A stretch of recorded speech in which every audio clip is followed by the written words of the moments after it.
Welcome back, dude and dudettes, to another wild episode of Send It Mate. We're here to talk about all things hunting and outdoors. And today, we've got something that'll keep your gear running smoother than a dingo's getaway. That's right. Our show is brought to you by High Caliber, the gun and knife oil company that knows how to keep your firearms and blades in tip-top shape. High Caliber is like the secret sauce for hunters, anglers, and outdoorsy folk everywhere. It's like the magic potion that makes your gun and knives happier than a dog with two tails. You know, guys, I've been using High Caliber oil for a while now, and let me tell you, it's the duck's nuts. My rifle practically sings a lullaby when I take it out hunting. And speaking of lullabies, ever tried sneaking up on a deer with a squeaky gun? It's a prime way to end up with no venison in the freezer. You'll be hungrier than a vegan at a bacon festival. Absolutely. But with High Caliber oil, your gun will be quieter than a ninja in moonlight. You'll be stalking your prey with the grace and stealth of a mountain lion. High Caliber doesn't just keep things quiet, it also prevents rust and corrosion, so you won't find your gear looking like it spent a season at the bottom of a creek. That's right, and for you knife enthusiasts out there, High Caliber has got you covered too. Your trusty blade will slice through anything smoother than butter on a hot biscuit. So, folks, don't let your gear become a rusty, squeaky mess. Head on over to highcaliber.com.au and grab a bottle of their oil today. And if you use the code SENDITMATE at checkout, you'll get a special discount. I say again, use the code SENDITMATE for all your oil slick, stealthy hunting needs. Thanks to High Caliber, you'll be sending it in style and silence. So, gear up, oil up, and send it, mate. High Caliber, the ultimate oil for the ultimate hunter.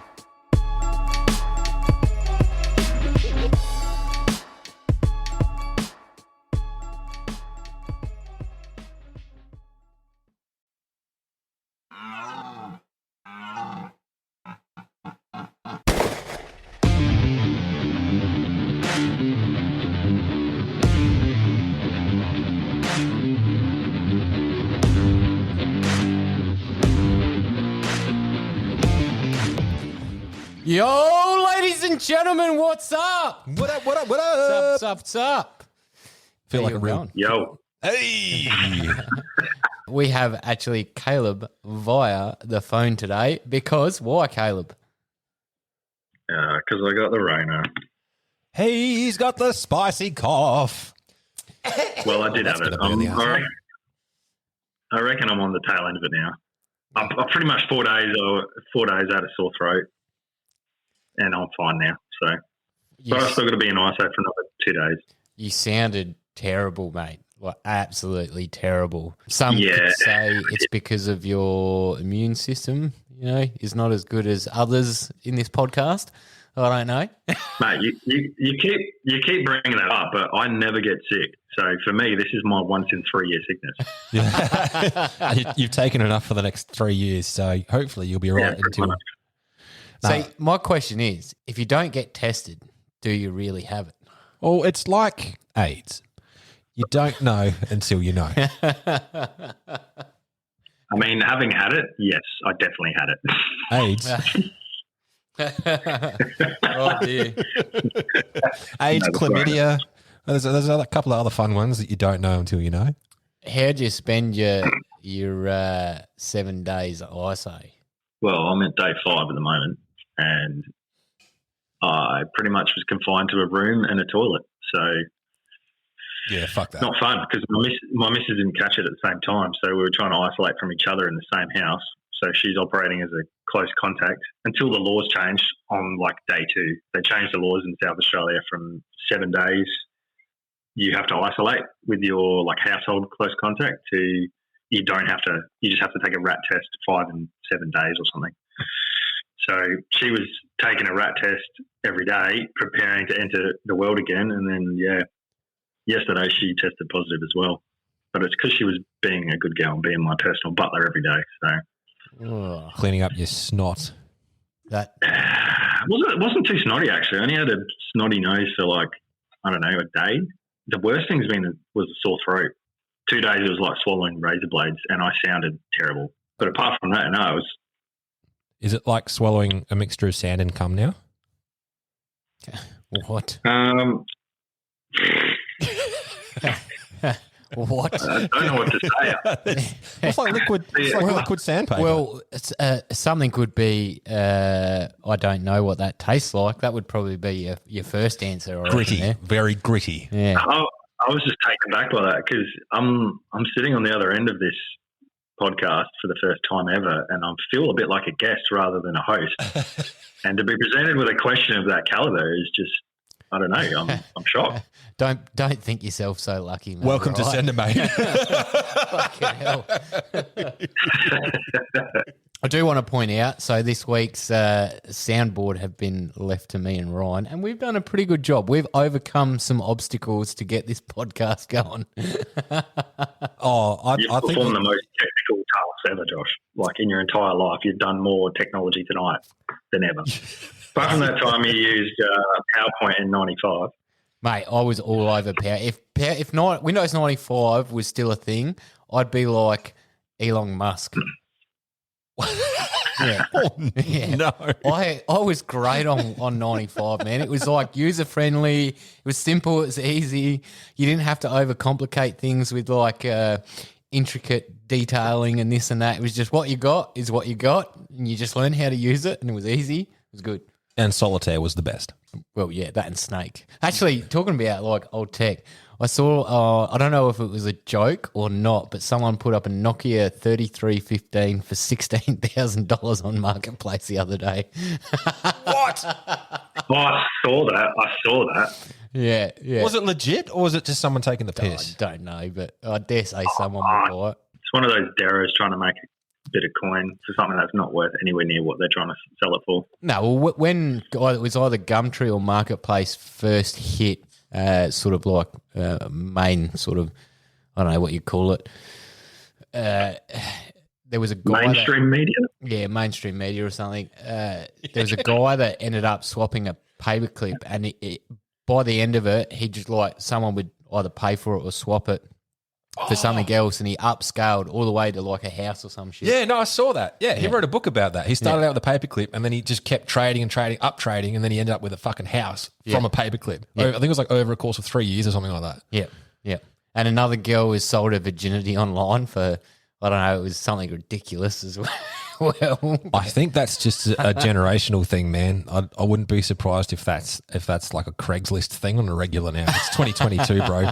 Women have their rights. They can do whatever the fuck they want. Was talking about Craigslist, actually. It was funny. So I never got into that whole Tiger King shit, but I really like watching Louis Theroux on whatever it is, Netflix or whatever, and he ended up doing a doco about the Tiger King years later. So there was time when he first went there, and then he sort of like a couple of years later went back and the dude's in jail now and all the rest of it. I didn't realise the guy was done for attempted murder or conspiring to commit murder or some shit. He's in jail now, and like they were asking like President Trump to give him a pardon. It was ridiculous, man. You're only 2 years behind the rest of the world, Josh. Well done. Oh, Yeah, I was going to say, where the fuck have you been? That show did not interest me really at all. I sort of watched, I don't know, a snippet at the start, and I was like, what is this horse shit? I think what you were referring to is a cultural icon. Nah, no way. Nah. I reckon it's just, I don't know. Was there no gratuitous sex in the first 5 seconds? Is that why you switched it off? No, it just was not interesting. He was just a flamboyant loudmouth, really. That I don't know. It just was aggravating to watch. And then, like as he progressively got on in his career, he was sitting there talking about, if they take the park away, I'm just going to cap all the lines and everything that we've got here, and I'd rather see them all dead than this and that. So it took away from what he was saying at the start, how it was a sanctuary for tigers and this and that. So he's done. You seem to know a lot about it. Hey? So do you seem to know a lot about it now? Oh, well, obviously Louis done a pretty good job reporting on it. So. The actual show Tiger King is only like one step removed from Duck Dynasty, man. It's not that far away from it. Nah. Just a bunch of yokels doing some sketchy shit. That is blasphemous. Shut your mouth. Shut your mouth. Shut your mouth. I said that for 2 reasons. One, because it's true, and 2, because I knew it would get up to go. No, it's not true. Duck Dynasty is an icon and always will be an icon. And we can learn a lot from them. Yeah. I'm actually disappointed that they're not on air anymore. How many seasons do they have at Duck Dynasty? Oh, bro, enough to earn him a fucking Rolls Royce with camo fucking interior. Yeah. Do you know what's got a shit ton of seasons? Big Bang Theory. That's like 12 or 13 seasons. Yeah. Oh, look, the actor who played Sheldon Cooper made that. Oh, mate, I love it. That's got to be one of my favourite shows, The Big Bang Theory. Very comical. Excellent watching. Yeah. And smart too. No. Yeah, the jokes they have in there are fucking witty as hell. Oh, but yeah, all right. The jokes are pretty witty. But Oh, yeah, right. Settle down. You don't like the Tiger King. You don't like the Big Bang Theory. What do? Just watch gay porn and go to sleep every night? no, Fuck. you just watch it for Katie Koo, mate, or whatever her name is. Yeah, no one knows how to pronounce it. Kaylee. Well, I do. Kaylee Kawako. Oh, well, Oh, yeah, sorry. yeah, Caleb's the only person in the world that knows how to pronounce that girl's name. Yeah. Yeah. I Jesus. mean, I'm sure her mum does it. I'm sure her partner does it. Okay, stop ruining my joke, Caleb. Okay, I'm currently just taking a photo of what I'm seeing from my end, Yeah, Is it well, just like a whole bunch of nostrils and you- which shoulders? is you know, which you've spent 5 minutes talking about how good you are at technology. All I'm seeing at my end is a fucking wall and the side of your head. but what you don't understand is quite simple. Hey, We have a 3-inch like charging cable for the phone, so we have nowhere to put it that will get both of us in frame and continue to do what we need to do for this podcast, mate. If you Gaps lean and overcome. in a little bit to the right, Josh, there we go. How's that? Hey, there we go. Oh, look at that. Look Now at- I can see you. You can see teeth, glasses, He's just upset because he misses us. Josh's forehead because he's not quite tall enough. This is the most human interaction he's had in like 5 days, mate. Is I'm it? used to seeing Josh at 3 inches of length. Around. Oh, mate, that I could go into some seriously inappropriate joke territory with that one, but I'll be the mature one here and leave it alone. Oh, and I'll whip it out later. Pun intended. Well, how about we move it on to the this week's point of interest? Yeah. Well, I was away a couple of weeks ago. It's been a while since we've actually done a podcast with just us, because we've had a lot of guests on. But so this is going back a couple of weeks when the long weekend was up, and we were away just outside Port Neal, and there is a residential fox that hangs out in the sand dunes there, and we were in the swag, and I left my thongs out of the swag, and I've come out the next day, and my thongs are gone, and I'm like, what the fuck is going on here? Because the missus is woken up halfway through the night, and she's like, oh, someone's out there. Something was pushing up against the swag, like actually like pushing up against my back. And I was like, yeah, no, that was just me. And then she goes, no, it was the other side. And I went, all right, well, I'll get out and have a look. And there's a fucking fox standing about 2 meters away from me. Oh, that was the first. No, I didn't think anything of it. No worries. So I got out and my thongs were gone. And I've gone, what the fuck? Like, I definitely left them there. And then my lads found one like 10 meters away in the sand dunes. And then I've gone, that's a bit weird. And we found the next one 20 meters away. And I went, oh, okay, well, that's weird. It must have been like, I don't know, some kid or something was taking them in the night, in the afternoon or the morning, because I had a bit of a sleep in. The next night, the same thing happens. The fox is pushing up against the side of the swag. I get out. It is again 2 meters away from me, but I get out of my swag and stand up, and the thing like crouches down on its front paws like a dog does when it plays, and it's like gone from side to side like it wants to fucking play fetch with me. And I've like yelled at it, going, get the fuck out of here. And he's just sort of like taking 2 steps towards me. Like this, I could almost reach out and touch the fucking thing. And then he's like bounded off and then done the old turnaround and then like wanting to play and then fucked off about probably 50 meters away and then just sat there watching me. And I was like yelling at this thing and waving my arms up and down. And it just didn't fucking bat an eyelid at all. No worries. And on the third night, we made friends with the neighbours that were like a good 20 meters away. And on the morning of the third night, they've woken up and they're trekking around in the sand dunes. And like one of them guys was like, he was pretty pissed off at something. I'm like, oh, how you going? Both their thongs had gone missing as well. And then we found them and there is teeth marks in them. So the fox has gone along and grabbed their thongs and just like fucked around with them in the dunes, playing with them. And then I hear this, for fuck's sake, from the top of the sand dunes, a good like 100 meters away, and there's another bloke looking for his sandals out in the sand dunes.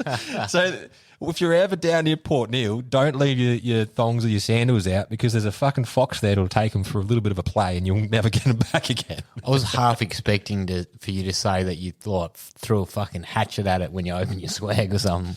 Nah, well, I was like, because I didn't have anything with me. Like, I didn't even have my knife. I'm like, and it would have been ideal. I could have just jumped on the fucking thing. He wasn't running away. I could have just like rear naked choked him. And I got a feeling that you'd make a few enemies out of fucking killing the local fox. yeah, probably. We'll have to start calling you Zach 2.0. Oh, it's a fucking fox, man. It was young, but it didn't. I reckon people are feeding it, and then it's like coming in and because it was healthy, well healthy. Oh, it's probably got a lot of. I think foxes have a bit of a thing for human footwear though. Like, because Hainsey tells a story about how a fox flogged his when he's hunting in volleys, which he still does. He's done like volleys. A pair of his got flogged from outside his cabin. Oh, Yeah. And it was a fox. And I'm like, well, were they covered in blood or anything? He's like, no, they're like clean as. So I don't know if foxes just have a thing for human foot sweat or something, or maybe. I don't know. Well, But I remember I woke up. Where was I camping in the swag down? Anyway, down the bottom of the York Peninsula, Innes National Park, and I woke up hearing this rustling in camp, and I thought it was a person. And unzipped the swag, turned the torch on, and there's a kangaroo in the camp. Like, it opened a bag of apples and was just sitting there munging on apples. That's like, we don't really have to deal with that, do we? Like, we don't have anything big to be worried about, like in terms of leaving food out, like over in America and like other countries. Yeah, I wouldn't have bears or anything, but you don't expect a kangaroo to come in your camp and start going through your fruit and veg. yeah, see, that's what happens when they get used to people around and they're feeding off of scraps and things like that. They start relating humans to food. This is something that happens down at Adelaide River, actually. Like the crocs, they've always jumped out of the water for their feed, but there's a boat tour, and I've mentioned this before, on Adelaide River in the NT, and it's like called the Jumping Croc Tour, and they'll hold like dead fish carcasses up in like on a pole off the side of the boat, and crocs will come up and jump out of the water and grab them. But the problem is the crocs have learnt that to associate humans with food and jumping. So, suddenly you've got wild animals that are starting to get a little bit tame, but they're still dangerous animals. I mean, you think about what happens if, you leave your baby in one of those little rocking things by your camp fucking little area that you're sitting in, and the fox gets curious and comes up and you're not watching, might have a go and nip at like the baby's foot or something like that, mate. Well, dingoes apparently do that already. Yeah, that's true. That is true. A dingo stole my baby. Dingo stole my baby.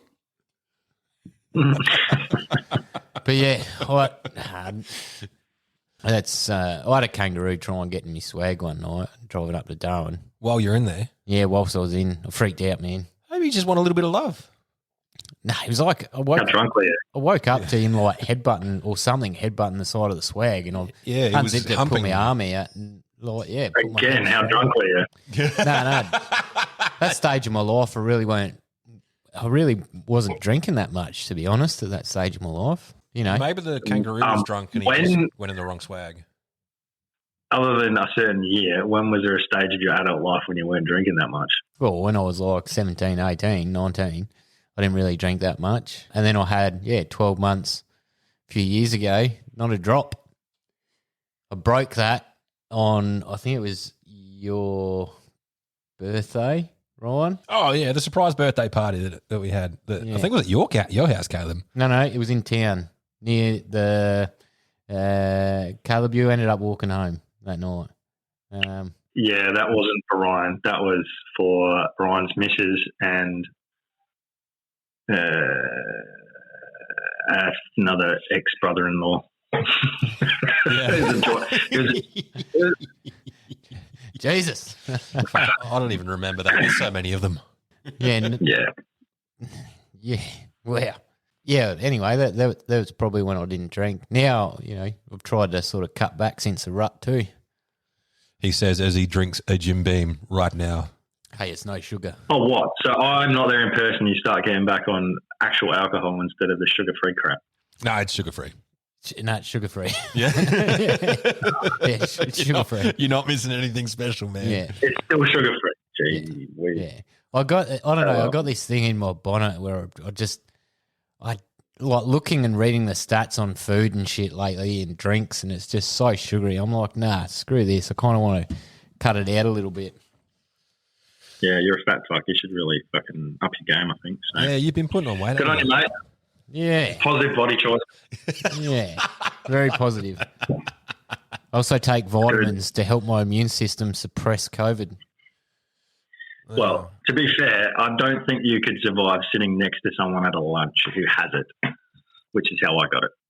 Oh, how do you know I haven't sat next to someone that has it and not caught it? How do you know you caught it?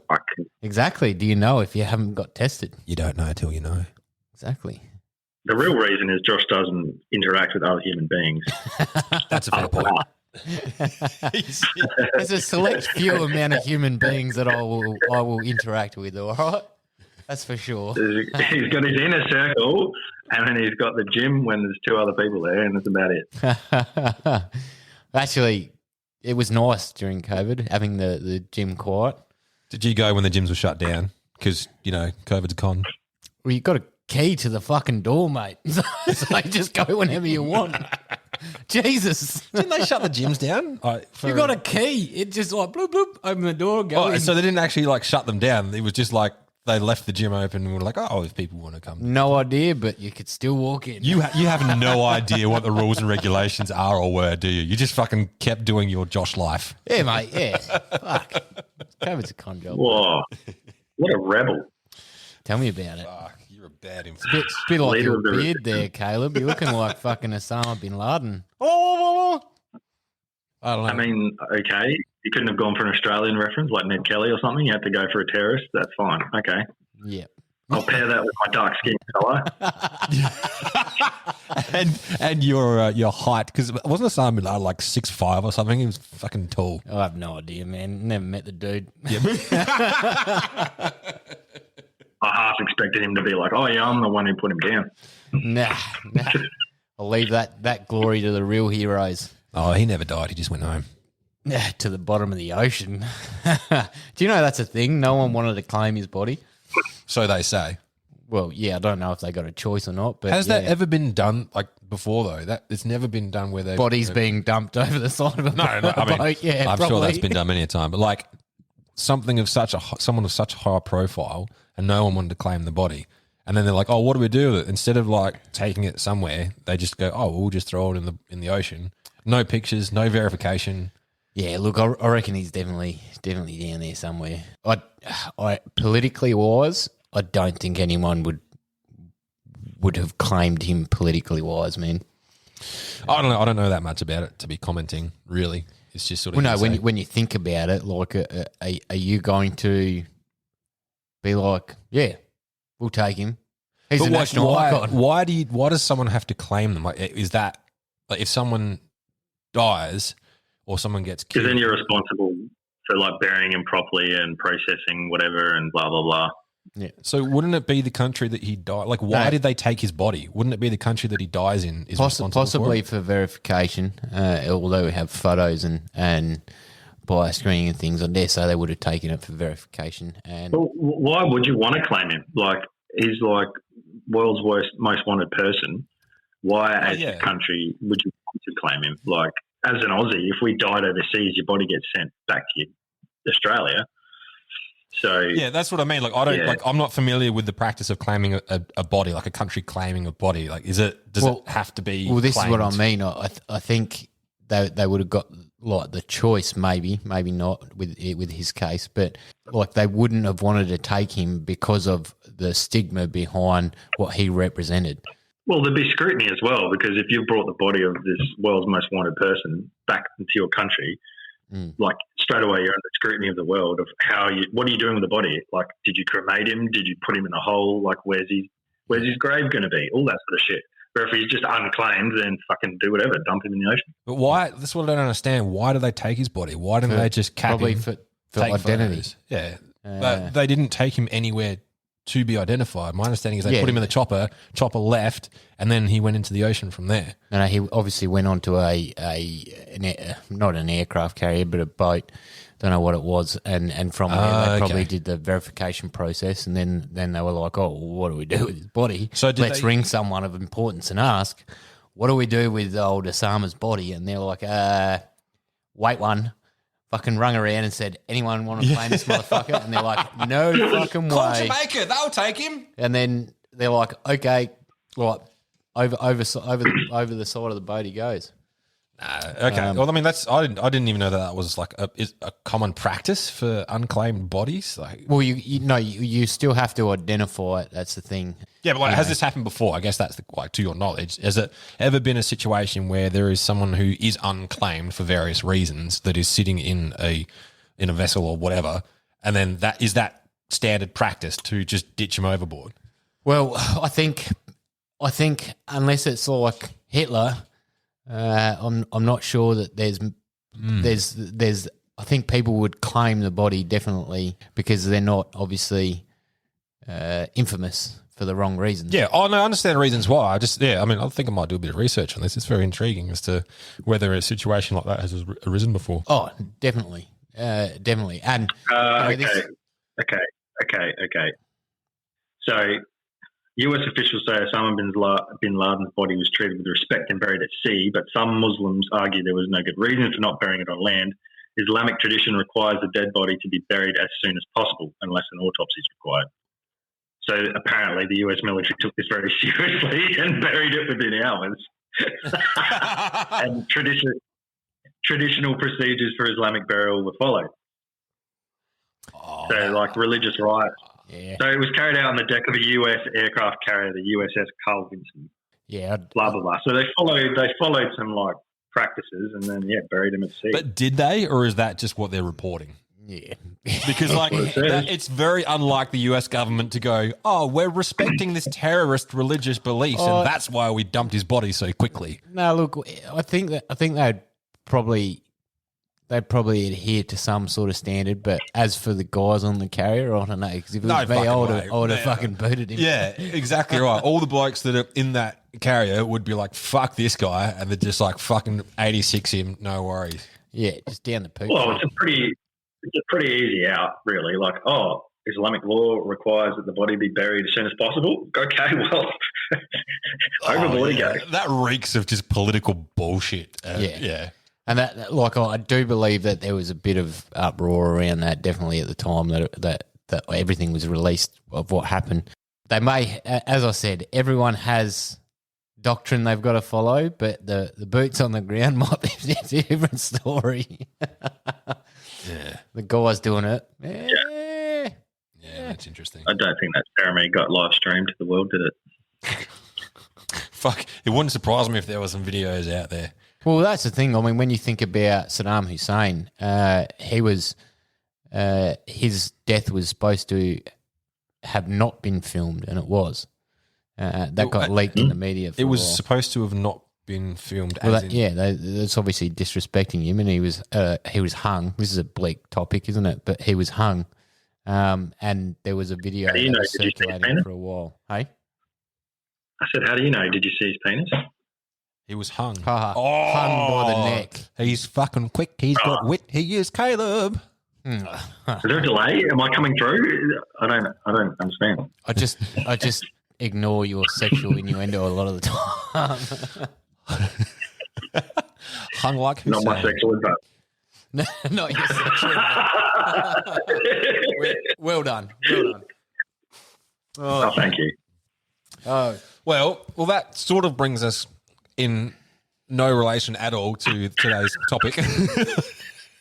I've got a good segue actually, because we're really just running off the road with this topic. So it might be a good time to say, Jesus, take the wheel. Oh, he's nailed it. Well done.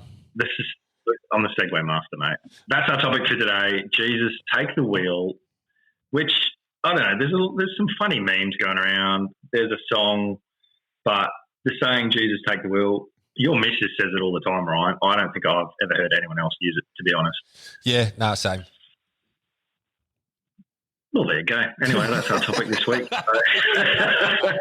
See, all I can think of is like you're cruising down the highway or something, and I don't know, you do something dumb, and then you got to reach across and grab the wheel of the car and be like, "Jesus, take the wheel," because someone's. Oh, as fucking in up. like you're saying, Jesus, comma, take the wheel. Yeah. He's like, Jesus, take the wheel. Yeah. Not Jesus, take the wheel Yeah, without a comma. basically. Or are you taking the place of Jesus and taking the wheel? Ooh, no, I'd never do that. You have a God I complex sometimes. would just take the wheel just in case we crashed. Actually, this brings me back to something. Caleb, you and I did a trip over to the snow hunting for sambar a couple of years ago, and We did. You're driving. We obviously drove through the night, to get where we were going in Victoria, and you had your Subaru. Subaru Outback, yep. Yeah, 2018 model. That's the one, and this thing had like lane assist, and it fucking let you know if you were drifting left and right, and all these things, and you were hooking, mate. You drove that thing like you had stolen it. And I was in the passenger seat, and I was trying to get some shut-eye before it was my turn to drive.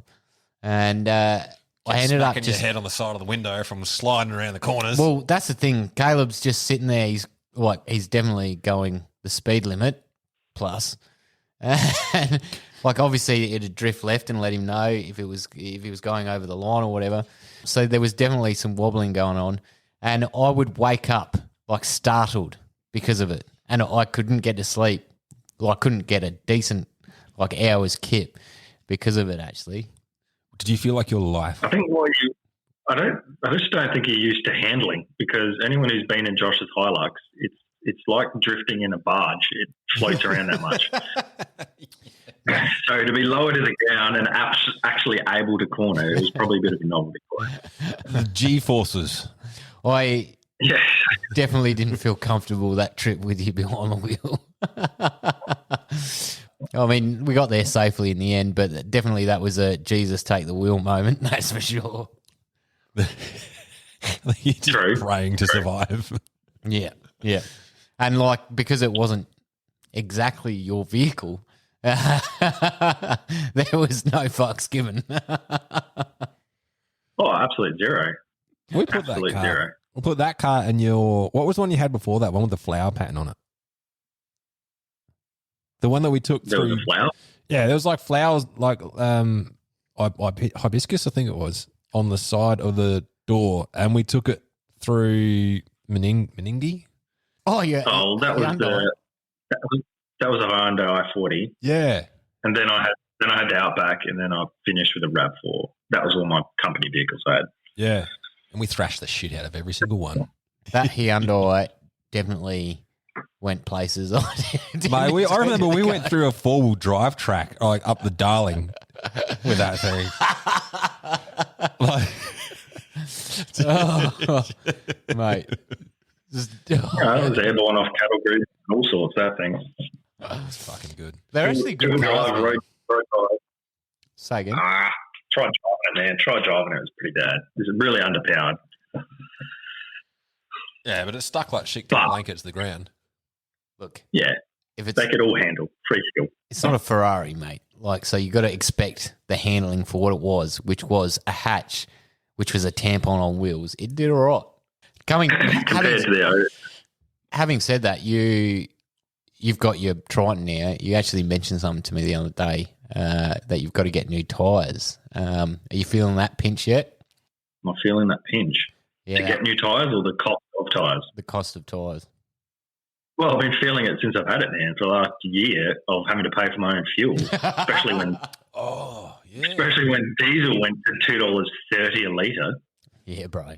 But yeah, having to pay for all my own repairs and all that sort of stuff, insurances and all that, and Preco, everything. For the first time in 8 years, It adds up, man. Yeah. Adds up. That's average running cost, I reckon, for a vehicle is $10,000 a year. Oh, I don't spend 10 grand on my car. No fucking like way. if you service it when you should service it. And This do is all why that sort I of do shit. the services myself, man. Because with oil filter, oil filter, your fuel filter, the new air fucking filter, your oil itself, I'm sort of sitting around $130 because I'll just wait till stuff is on sale from Super Cheap Yeah. and then just do it myself. So I'm at about $130 twice a year for services. Yeah, then you got fuel. 130 bucks. $130 a service. Yeah, about that because I'll wait till everything goes on sale on Super Cheap. Yeah, Do you- And how long does it take you? to do a service. Oh, Yeah. 20 minutes. Are you doing a complete? You're doing your oil and air filter in 20 minutes. My oil filter, fuel filter, air filter, and like the oil itself, like changing the engine oil, cleaning my catch can too. Having said that, I did break the bolt off of my fuel filter. So obviously my fuel filter sits on a housing and it's bolted into the side of the car because I do them up quite tight. I did actually shear the bolt off the last filter. So I had to end up, Oh, you're so strong. I had to do a makeshift fix on it, to be honest. Cable ties. No, I drilled the old bolt head out. So it was a bolt that was tack welded in. So I drilled it out and grinded it off, and then I just put an actual like floating bolt in there, I guess you'd say, and did it that way. So it wasn't really that bad, but definitely didn't really expect to. And if you fuck had the car. paid for a proper service, then They would have done the same thing. It was going to go anyway, man. If you're a man and you do things up like properly, and you're not a fucking skirt about it, yeah, you get to spend an extra half hour and a whole bunch of swearing when you snap a bolt. it's extra a little bit. Yeah, Sounds definitely. like your bolt doing up is like your handshakes, just a bit too excessive. I'll tell you what. You want to save on your service? How much do you spend on your service? $249 is the standard service All right, I'll do for it. For, diesel. I'll do it for $200. Honestly, I would rather spend $249 and get however many fucking safety checks that they do and all that stuff. I'll do your safety check and check your brakes as well, bro. I'll do it all for $200. I'd rather a professional do it for $50 more. Unless you can value add on the service. Like you come to me, I'm not without my car, so I can save on having to drop it off to you. So you come to my house. Bro, you're already saving $49, man, and I can guarantee you I'll probably actually change your fucking oils, not like mechanics, mate. There are plenty of I think you've mechanics been out there that certainly they'll we've done your brakes, we've done your oil or whatever. They haven't. Well, actually, the times that I have taken my car to a mechanic, I've put texture marks on my bolts or things like that. I even write my kilometres down on my filters. So I know if they've all been changed, mate. And sometimes they haven't been. And it's like, well, wait a second. You ring them up and they're like, no, they'll just swear to you that they've been changed. And you're like, you're full of shit, never using you again. And I've owned diesel utes my whole entire life and not one has fucked out on me, mate. Not once. Oh, good for you. Yeah, mate. I can teach you how to do it. I'm quite happy to not do my services because fuck, they're spending the time to do it, man. The 20 Quite happy to minutes. pay for them. Mate, time is money. I mean, either way, Josh, whether you do service or you get someone else, I think what would be even better would be if you had divine intervention. Jesus, take the wheel and do my service for me, and then I don't have to pay for it at all. It's Well, a miracle. But unfortunately, it's probably not part of his service that he offers. Yeah. Fun. That sounds like a Ryan joke. Anyway, I've got topics to break down. You've taken a couple of one-liners that I would normally slip in there this episode. I'm quite impressed. I edited 3 hours of us this week, so or last week. I can't remember it. Am I having an influence on your joke cracking? Am I? Well, that was Dr. Tim's episode.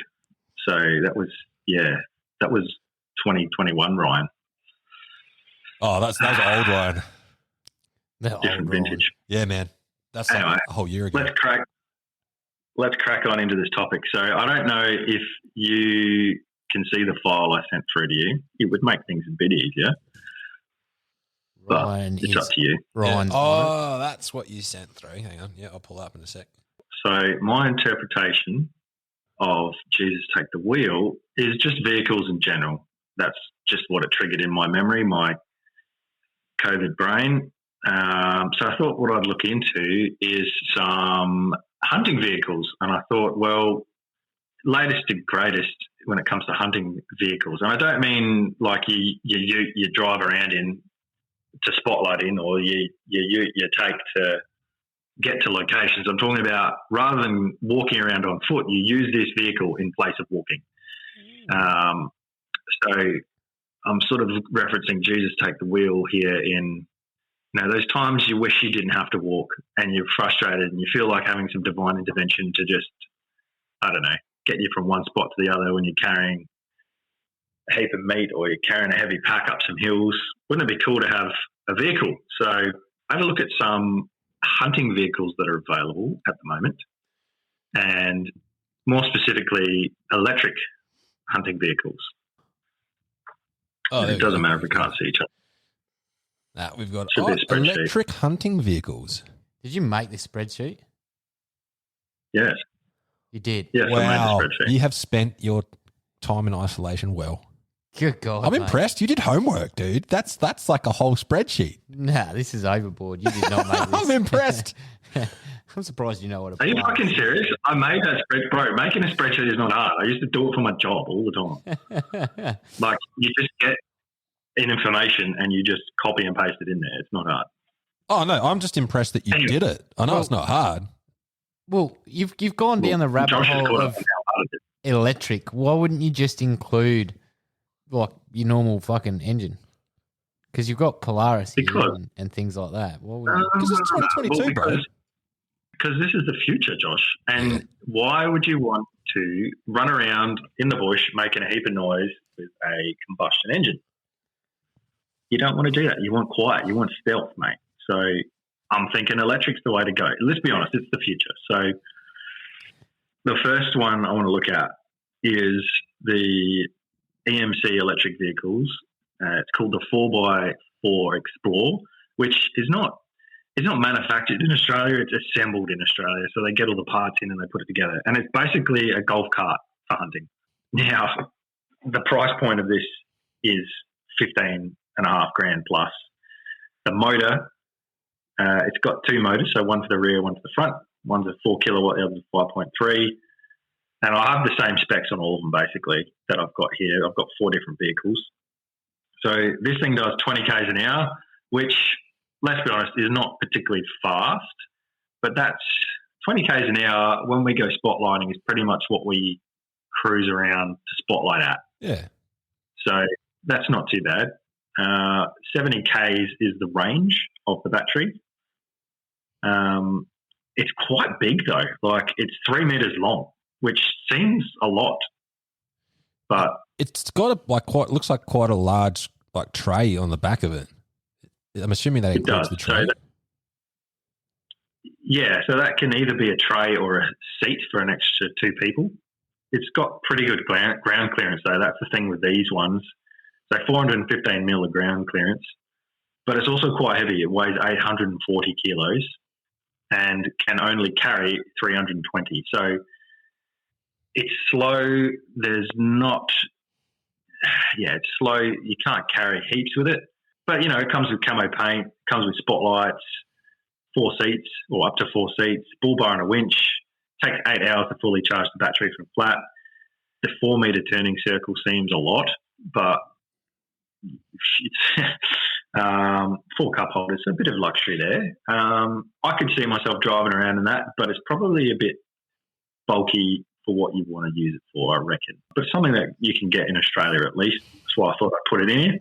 Yeah, look, I'm not convinced electric's the way to go for this sort of stuff, but Why not? and you got to think 320 kilo capacity. I mean, you chuck you and Ryan and I in there, and you're only getting like a fallow deer in the tray, and that's all you're doing. The thing is, most of these, as you'll see, don't really have a big carry capacity.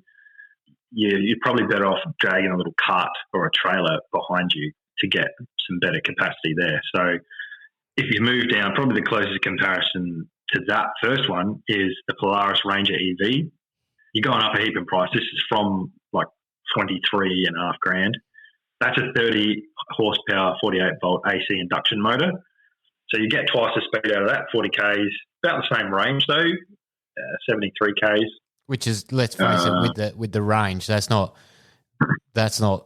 really that great. And yeah, 73 Ks. Like I think, yeah, you're not walking that, but if you start loading the vehicle up, is that going to start chewing a bit more juice, which it probably is going to. So you're going to reduce your kilometres dramatically with an 8-hour charge. Well, That's, yeah, I'm still not Of convinced. course it's going to reduce the more weight you put in it. But how I was sort of thinking about this was the 5 days I spent hunting down at Haines's place, where I did 82 Ks in 5 days on foot. If I had something silent I could get around in on that and go back and double back on places even quicker, like you could cover all this extra territory.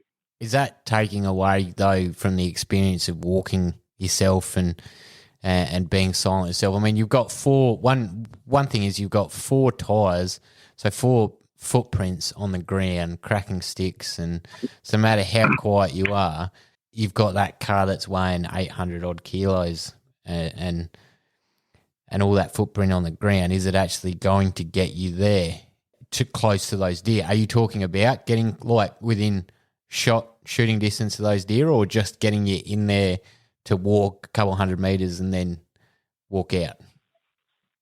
Well, I think obviously it's going to be a horses for courses. I don't think you're ever going to take away walking on foot, but I'm sort of thinking as an intermediate step in between your car you get to a site with and having to walk everywhere on foot. If you had a vehicle like this, just to cut down some times where you just need to get back to a main vehicle, get back to a base or whatever, just to lighten the load and cover a bit more territory where you need to, where you know it's safe enough too. Obviously, you're going to use it in the right application. You're not going to drive through thick scrub in this where you're making a shit ton of noise. But if you've got some open ground, you just need to quickly shoot across and then scout an area on foot, then this would be perfect. So it's just an alternative, something like a tool you can use. Now, the Polaris is still as big and bulky as that golf cart, really. And down further, I've got some other options of presenting here. So I'm not going 4-wheeled electric vehicle is the way to go. I'm just showing you what's there. Well, look, I agree with it right there. I agree with what you're saying, and there's definitely an application for it. So like my father, a few more years' time, walking great distance is going to be difficult for him. But, I mean, you can get a car up to things pretty close, and I probably still wouldn't go electric over like the Polaris 1000 or something like that, where it's motorised. It's going to get across country a lot better and more efficiently, and certainly have a better capacity, I believe, in getting the weight out. But yeah, but even if really the battery technology is only going to get better. Like at the moment, if you're doing 20 Ks an hour, or miles an hour, you're only going to get about 3 hours driving max at the lightest weight. Yeah. So that's like an hour and a half out, an hour and a half back. So it's not ideal for spotlighting or anything like that. But if you're just using it for one run in one direction and you're going out to stop and get out and walk and have the ability to charge it. Yeah, I mean, but you'd have to come back to charge it to go back out, wouldn't you? Yeah. I'm going to just interject here, actually, because this is quite funny how you're talking about batteries. So I read something this week. What? New battery tech that's coming out there, because I was looking at companies to invest in the future. And there is a company out there that is actually making a battery out of a diamond and essentially nuclear waste. That is probably going to be the next generation of batteries that we see. So that essentially what they do, it's a man-made diamond. Essentially what they do is this diamond holds this nuclear waste. I can't remember what it is called, carbon something or other. But this diamond from this waste generates power, and it's got something ridiculous like the hour lifespan on this battery is outweighs what we've got at the moment. I think that lithium is good for about 1,000 charges before it starts to reduce or die, essentially, its capacity to recharge and hold charge. A lot of our technology, like our phones, run on lithium. They actually have, because you can't run lithium all the way down and you can't actually charge it all the way up either. So there's componentry in lithium batteries that manage that. So this battery itself, this diamond battery, is actually going to reduce that component to whatever appliance it's on as well, therefore making it lighter or smaller, et cetera, et cetera. It's very, very interesting just on battery tech. But when it comes to vehicles, I just don't think it's the tech's there yet to make it efficient when you're talking about these sorts of applications. Oh, the so. diamond battery that you're talking about, it runs on graphite blocks, like waste, like graphite block waste. I can't remember what it's called, but it runs off of carbon something, and it's a nuclear byproduct. Like it's part of carbon-14. A nuclear. That's it. Nuclear waste. But they don't put out massive amounts of energy either. It's like small amounts of energy, but for really fucking long time. That's what they're working on, obviously, is increasing that output. It's only ironic that you say this, Caleb, because I was just reading this like a couple of days ago going, where should I put my money? Well, you're talking about buying more shit. Investing. No, I mean, the main reason I chose electric was because it's quiet and it's like, from a hunting perspective, it's quiet and smell. You're not putting like fumes out into the environment either around you. So quiet, low smell for a hunting scenario. So, and that was a way of being able to benchmark a few different next to each other as well. So for the purpose of this, obviously, if you want to drive with a 500 kilometre range, pick a petrol model, of course. Horses, courses. So to close out on the specs on the Polaris, it's about the same size as that first golf cart style one I was talking about. This has only got 250 mil ground clearance. So, if you're coming over some big rocks or whatever, it's not great. This can carry 450, its payload's 450 kilos, but you can tow 680. So you can have a little cart hooked up, trailer, chuck a couple of deer in there, no dramas. Is that different? Basic. Is that different to the motorized version, Caleb? Like the weight of it? What do you mean? So, like, because this one vehicle weighs 454 kegs, is that? No. The weight of the vehicle is 800 kilos. Oh, sorry, I'm reading the wrong. It can carry, like its payload, the carry capacity is 454.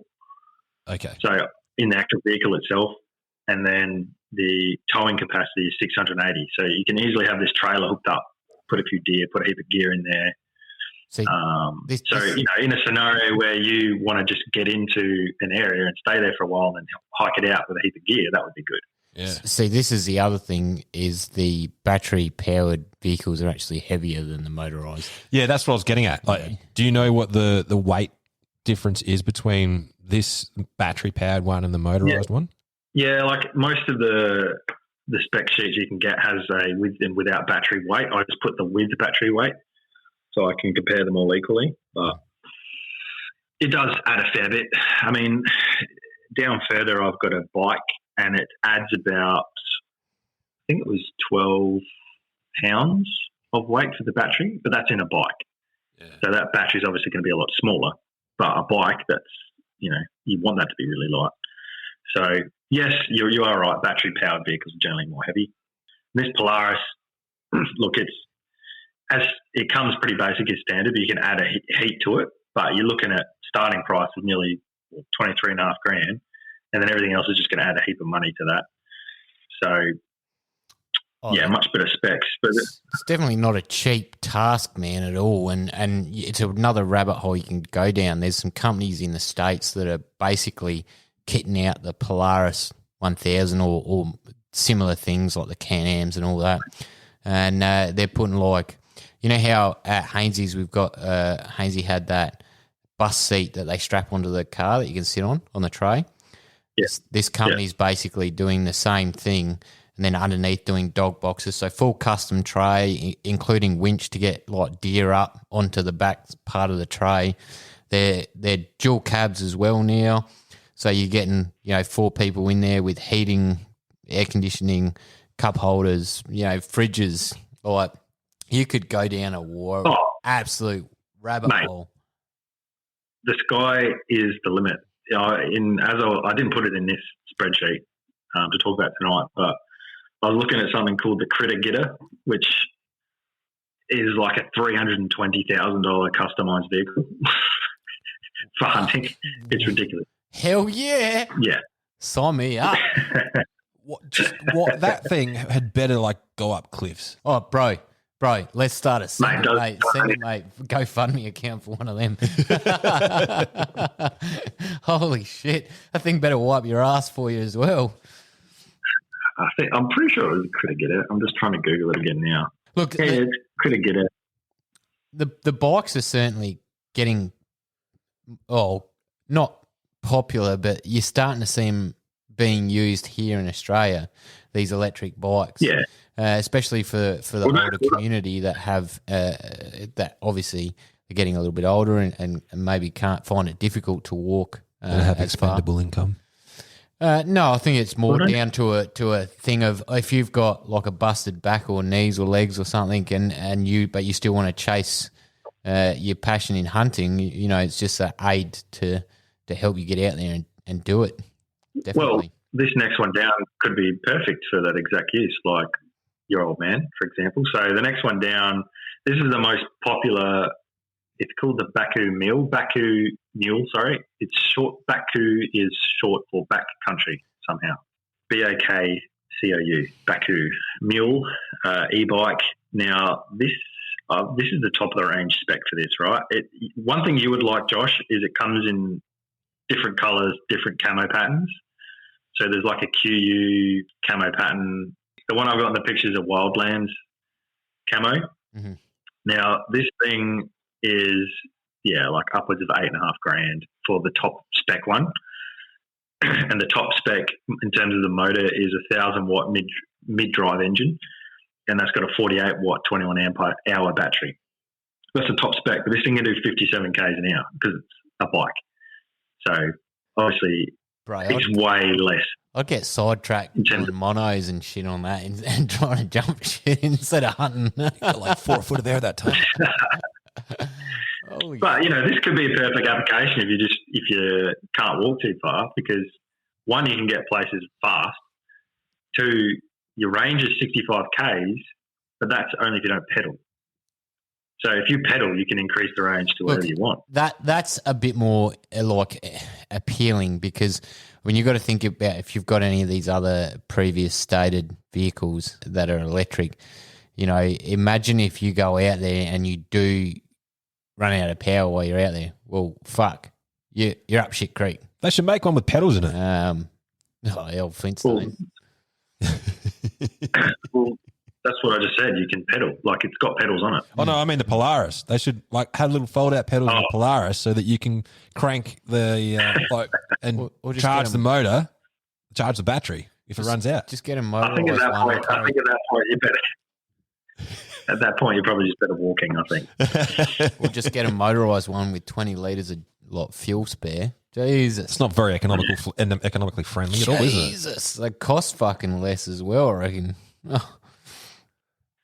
Yeah, but I mean, this is a bike, so obviously everyone knows what the size of a bike is. It weighs 34 kilos.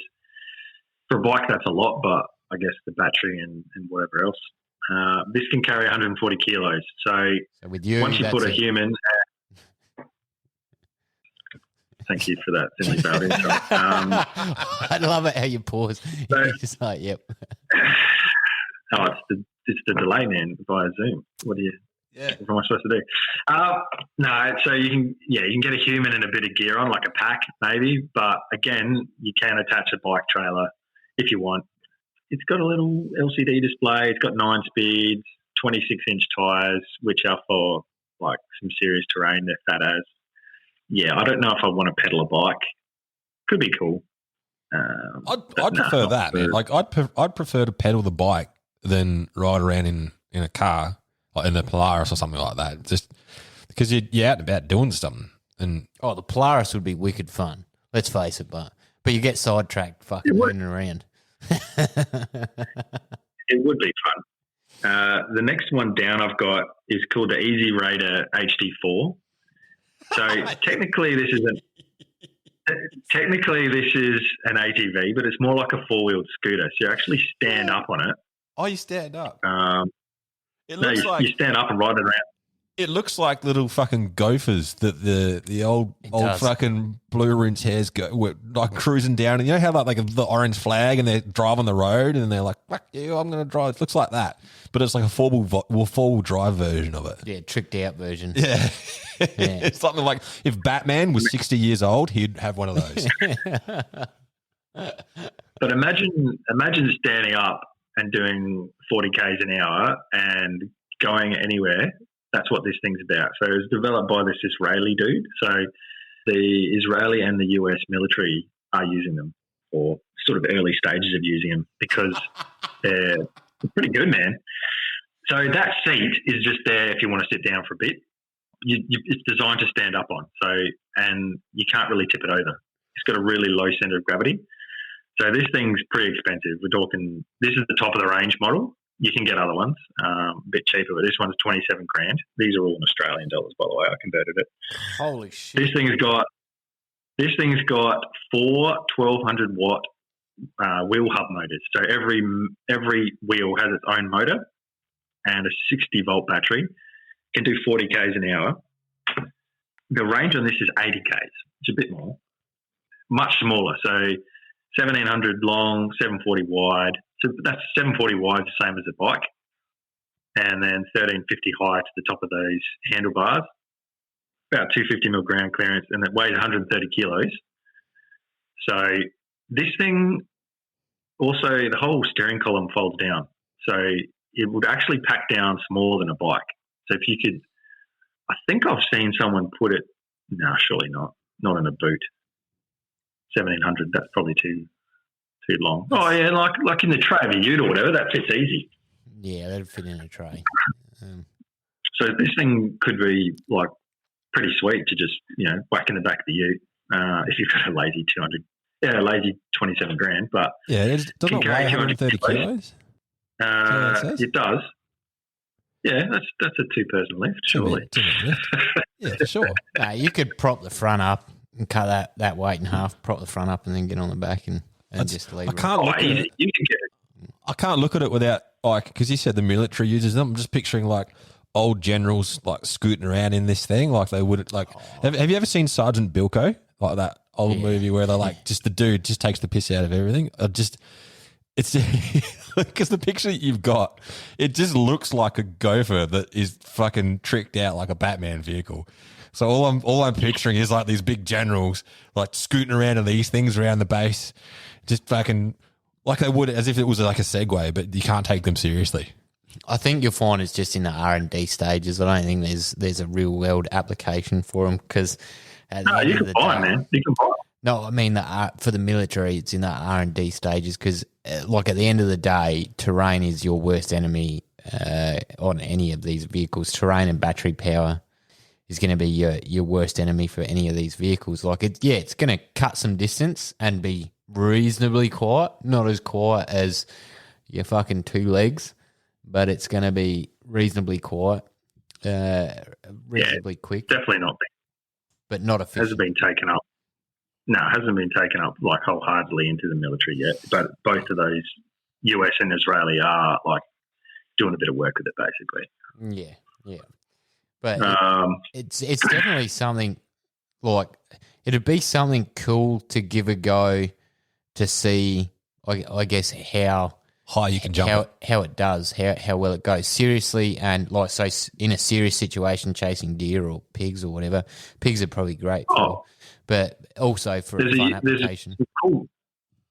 There's some cool YouTube videos, and it looks pretty sick, man. So, I mean, if I was going to pick one of all these, I'd want to give this a go. Obviously, I wouldn't mind a Polaris either. I think the question that we're all thinking is, can you drive it with your feet so you can operate a shotgun at the same time? Where's the accelerator on this thing? Is it on the handlebars? Yeah, on the handlebars. It's just like a thumb throttle. Yeah.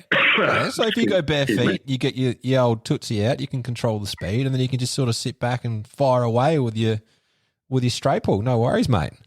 See, this is where I just don't get why you just wouldn't buy a motorised one. Because it's It's fast. not something. You scare the piggies before you get there. Nah, just fucking go quicker, get right up to them as they're running off. Or wouldn't you just get a quad for like a quarter of the price? Yeah, that's the other thing. Just get a damn quad. Yeah. If you're going to burn him. I like to walk. I like the thrill and the excitement. You know, okay, it's going to take me a few more minutes to get over this next ridge, but I want to see what's over this next ridge. And I sort of like the excitement that builds up in the time that it takes to get over that ridge to see. Did you say that you kind of think the grass might be greener on the other ridge? Oh, there's no doubt. Every time, like, I think I'm bound a lot in my own experiences by light, especially obviously at just on like before dark. Like you can go as far as you can go, and then when it gets dark, you're like, oh, okay, well that's the hunt over. But Imagine if you could just switch the headlights on and cruise into camp. no, you see, I like the reflection time. Just fucking whack on those spotties. No worries, 4-wheel drive, baby. No, I like the reflection time most definitely that I get walking back to a vehicle anyway. We're going back to a vehicle regardless. And the other thing is, like, Vic High Country, these are useless, mate. You can stick on main tracks and stuff, but you want to get right out there, these would be fucked. Well, as I said, you're not going to roll this out every hunting trip. It's horses for courses. So I'm just presenting some options to the listeners out there. They may not have heard of any of these. So, oh mate, do you know if we had 2 of these, every hunting trip we'll be taking them, but we wouldn't be using them for hunting. We'd be just like, yeah, it'd be time trials. it'd be time trials, and then taking Caleb to hospital. That would probably be the extent of the uses of these. I don't know. Like, I reckon Caleb might actually. Well, you'd probably be better because you'd have the lower center of gravity. Because if you're standing up in one of these, I'd probably roll the fucking thing, taking a corner too quickly. Dude, honestly, watch the YouTube video of the Easy Raider. It's virtually impossible to roll it. Like, the guy will almost lean all the way over and it doesn't tilt. I suppose the base of it would be super fucking heavy, wouldn't it? With all like 4, would you say 4 batteries in it? So he can get parallel to the ground and won't roll it. Just about, man. Like, it's been in development for a long time. That's some solid cornering. That is. Watch the YouTube clip. It'll impress you because you're like, holy shit, how is that not falling over? And how are they getting up those slopes with those size rocks? I want to be hell rude here and just make a statement, but I'm not going to. Do it. No. Do it. Be rude. No. Just get a fucking treadmill and learn how to walk. What? Get a treadmill and learn how to walk. Yeah, instead of using one of these things. It's 2022, man. Not everyone out there. I'm just showing you some stuff that's out there, man. Because the example you just gave, your old man cannot walk like we could walk. Like if he did the same case we did on our last hunting trip, he'd be dead. Yeah, no, and that has definitely been on my mind for a long time. The only thing is, not every property out there allows you to drive around because of contamination for weeds and things like that. But yes, it's definitely something that's been on my mind because my dad even said it to me the other night. He said, I don't know how long I've got left in regards to walking, not life. That's a bit doom and gloom, isn't it? Yeah, a little bit. No, well, it's good that he can verbalise that because it means that he will just go as, you know, as long and as much as he can. But when he starts to feel it, you know, I now know that, yeah, okay, he's not going to try and push himself because the rest of the boys can go further, if that makes sense. With one of these, it'd just make it very, very easy for him. There's no doubt about that. But I would be telling him to buy a motorised one, stop being a skirt. It is essentially a four. I'm just watching the video now. It's pretty much a 4-wheel drive Segway. That's what it looks like. That's impressive. It is like it's towing a trailer full of wood. It's quite impressive. And it's going up like what would be a 4-wheel drive, like a rocky 4-wheel drive track. Oh, it's now going up a slight slope, yes, with some rock. Oh, come on, man. Not Some quality cinematography going on there. Cameraman's just holding it on an angle to make it look like it's fucking Steve. You should be a sales rep for fucking easy fucking Easy rating. Easy Anyway, radar. I've watched a few videos. It impressed me, put it that way. I'm not going to go out and buy one tomorrow, or am I going to buy any of these tomorrow, to be honest? But Yeah, but what about in a week's time? Like, is this something that you could see in your future hunting endeavours? what's happening to me in a week's time? You have your What's happening freedom. in a week's time? Oh, you said tomorrow, so it was a figure of speech. Like, what about in your future hunting endeavours? Is this something that you could see? Maybe when I'm starting to get towards Poiter's age. Do you know, I would, instead of using these, I'd probably prefer just go horseback. Like when I'm older and my body is deteriorating, and I don't know, like riding a horse, you can't do when you're older if your hips aren't right, but I'd probably go horseback before getting one of these. Look, that's something that I automatically break that mountain. I wish actually that they would. Well, Caleb can't get his thighs over a fucking horse, mate. Well, his thighs are crusher horse. The poor thing would walk away with fucking broken ribs. I wish they did horseback hunts in Vic High Country or New South Wales, actually. Just so you can wear the chaps. Mate, I'd wear whatever it fucking took to get out there and go for a hunt on horseback. That's amazing, because it's not horseback hunting isn't about the hunt. It's about the fucking horses, mate. And it takes, if you're going with a guide, yeah, okay, they know how to hunt and things like that, but the time and effort that it goes into a damn horse, it's ludicrous. I'd rather just get on a motorbike or whatever instead of owning a horse myself, but I would still like to do a horseback hunt. Yeah, it's the experience. But here's a fun fact for you related to horse riding. All chaps are arseless. Thank you for that. Said he'd wear anything. He's put the clap button Yeah, on. with the clap button on, but it's turned right The down. volume's turned down. Fucking hell. Amateur. Oh, Rank amateur.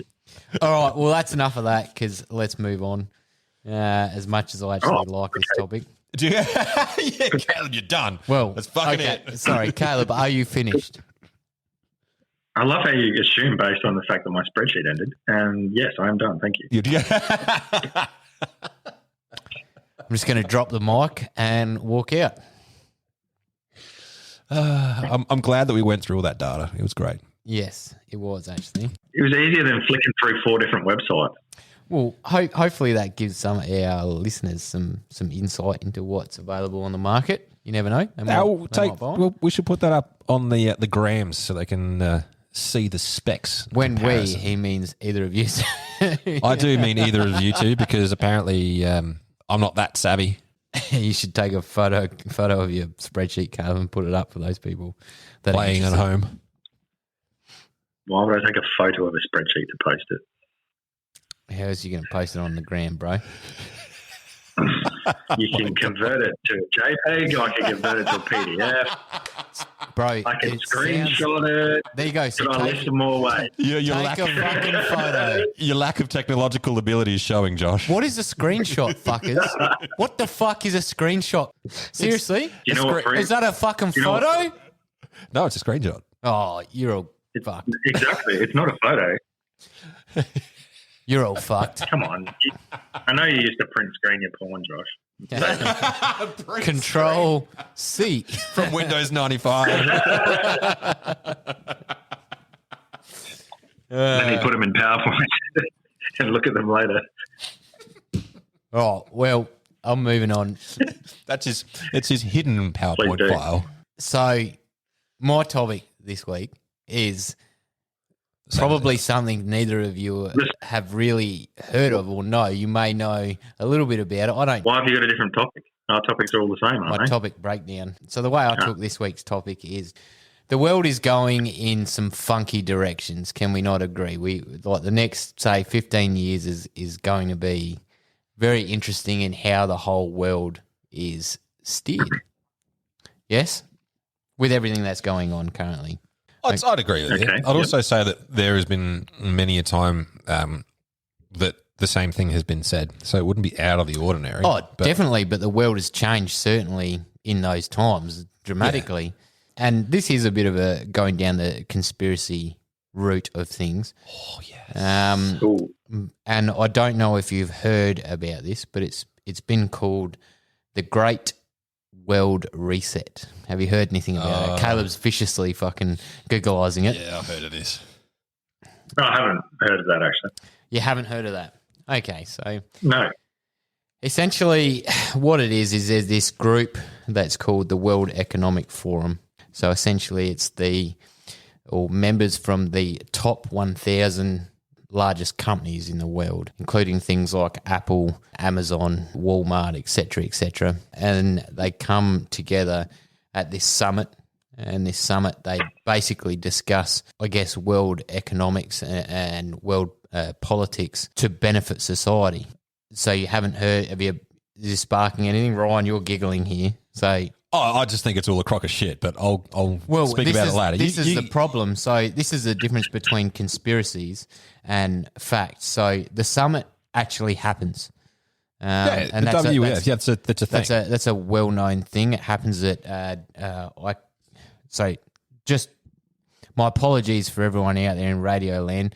We're using my phone to bring in Caleb at the moment, and I had everything on my phone tonight, so I'm trying to remember it. Dude, just use your phone. You don't have to look at me. Well, I'm trying to use my phone and not cut whatever you want to call it off, cut the feed off or the phone call, to be honest. Anyway. Fair enough. So I think it's at this ski resort somewhere in Switzerland that they go to every year for this forum. These companies come together and they talk about how they're going to change society for the best. One of the things that they had spoken about, their main things, is their 3 pillars on how they're going to change the world. And obviously this comes into place with one world government. Essentially there's going to be no privacy. They want to pretty much take sort of socialism and refine it to extreme lengths, to the point that where they have stated that you will own nothing and you will be happy. Now what they meant by this is you will no longer own your house, you will no longer own any materialistic products, not even the clothes. This is how in depth this report went into. Was you won't even own your own clothes. Essentially what's going to happen is if you wanted to wake up in the morning and make waffles, the waffle maker and the ingredients will be delivered to your doorstep. You'll make them, and then you get to go to work. While you're at work, essentially other people will come in and live in your house or the house that you're residing in. That, whether that looks like it, you change from building to building as well, of an evening and a night, I don't know. So they're basically trying to install this socialist thing, take away your privacy and even take away your income. Part of this as well is adding a social credit system that we see very similar to what China has in place. So essentially, if you go along with the government, you get a good social credit rating, and you get money, you keep your benefits, you keep certain things, what I would consider basic human rights, you get to keep. Now, if you go against any of that, you get, obviously your credit rating falls, and then suddenly you're not entitled to doing or getting these basic needs, necessities of life. Now, it's a huge thing. The thing that brought it to my attention actually was, so there's a lot of world leaders, including presidents, prime ministers, heads of companies in this, etc. Even China's involved in it. Putin's involved in it, or has been. I don't know whether he'd get an invite to the next meeting, the next summit or not. I don't know. But essentially it's a collaboration of the world's wealthiest and most powerful people to essentially abolish poverty. That's, I guess, their end state. And now the way they do it, not sure if it's I'm not sure if it's a good way of doing it or not. And like I said to my father having this conversation the other night, is that the road to hell is paved with good intentions. Can I respond first? You're busting, and I'm just setting the scene. Yeah, for you look, a lot of the stuff. There's two different aspects to this. So the Great Reset was actually what they named the meeting, which was the 50th annual meeting that they had, and that was 2 years ago. So they didn't have the 2021 meeting that got postponed to this year. Literally just reading. I'm just reading, yeah. So I was brushing up on it. So I'm actually I'm not super familiar with it. I've heard it before and know a few things about it. I was just reading just to make sure I wasn't making shit up.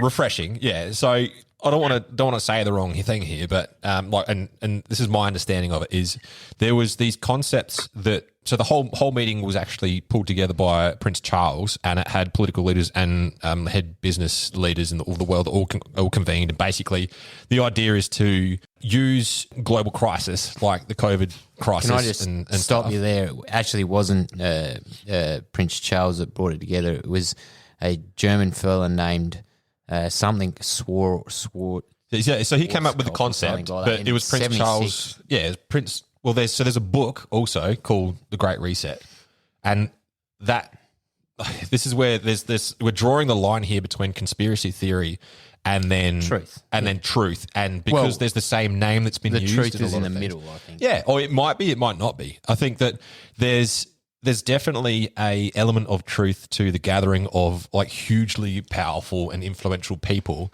that are having these concepts discussed and taking advantage of global crisis to do these things.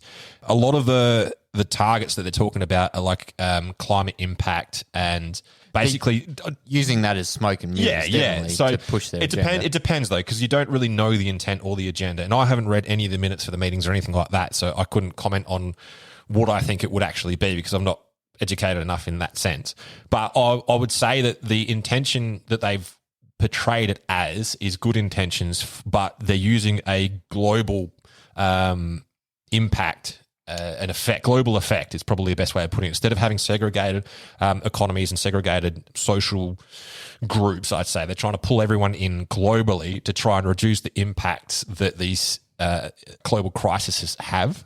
But at the same time, there's an offset here where there's all that sort of new age, what would be commonly referred to as far leftist movement, where they're using Marxist tactics to break into social cultures, I guess, for lack of a better word, and are trying to mold society in certain avenues where what you're talking about, you've got your, what do you call them? The points, social... 3 pillars. No, what do you say? You have to have a... Social credit rating. So that actually exists now. Yeah, So that's been implemented. in and China, they've got it for the individual, but not in the Western culture. That's actually been implemented in a number of Western cultures, and it's already started here, and they've actually implemented it in Darwin here in Australia as a trial phase, and it's common knowledge that it's in their trial is that for the phase. individual though? So yeah, that's for the individual. I haven't heard that. So I know that it exists in big business. So you cannot trade in certain markets and economies if you do not have a standard rating, which means that, and this is how the whole like HR bullshit about sexism and misogyny and all those fucking courses that you got to take in the corporate world, they were put in there on a larger scale to meet this credit, the rating that you have to be able to break into markets. So the common misconception that it's just the managers having a fucking a circle jerk together telling each other how good they are, it's actually not them that are pushing it. It's the broader control of the markets that are saying if you can't meet this rating, which means you have to do these courses and from the top down inside of your organizations, you cannot trade in these markets. And that's where it started. And you got to look at that though. So someone's controlling that. Someone's in charge of that. So, So where's their agenda? Now, don't get me wrong. I agree with you. I think what they're trying to do, they're trying to do for good. But the problem is, in this path of goodness that they're trying to do, someone is making profit out of it. Someone's gaining more power out of it because someone has to. It's like communism. Someone's going to stand to benefit what happens on this, and socialism is just essentially a watered down version of fucking communism. But so another way is this whole Great Reset is described is basically a corporate takeover of global governance that affects food, data, vaccination, all that stuff. So everything that's arranged by governments currently, it's a full corporate takeover of that. And let's be honest, corporations run the world as it is anyway. So They do, and it's really just formalising that. what they're trying to do is just gain. And Ryan's once again right in what he said. Is they're I'm trying sorry, to can you just say that one more time? No, like partially. They're trying to. I think they're trying to have a honest agenda, but in doing so, they're taking liberties away from people, the average person, liberties and freedom. And this is going to happen if you look at socialism. That's what's going to happen with socialism. Is it takes freedoms away. Yeah. Now, if you suddenly implement small little things, and we've seen this with the gross takeover of firearm regulations in Australia, they just nitpick away, or they'll slide little bits of legislation in slowly but surely, or they'll try something in one state that works, all right, suddenly it's become federal law, or whatever or whatnot. So suddenly, over time, it's a slow burn and encroaches, and before you know it, you're looking back and you're like, oh, well, they've taken a lot. You've given them an inch, and they've taken a mile. And someone needs to regulate this to make sure that they're not doing it for any personal agenda, personal gain, or et cetera, et cetera. This is where the greater good comes in. Anything for the greater good.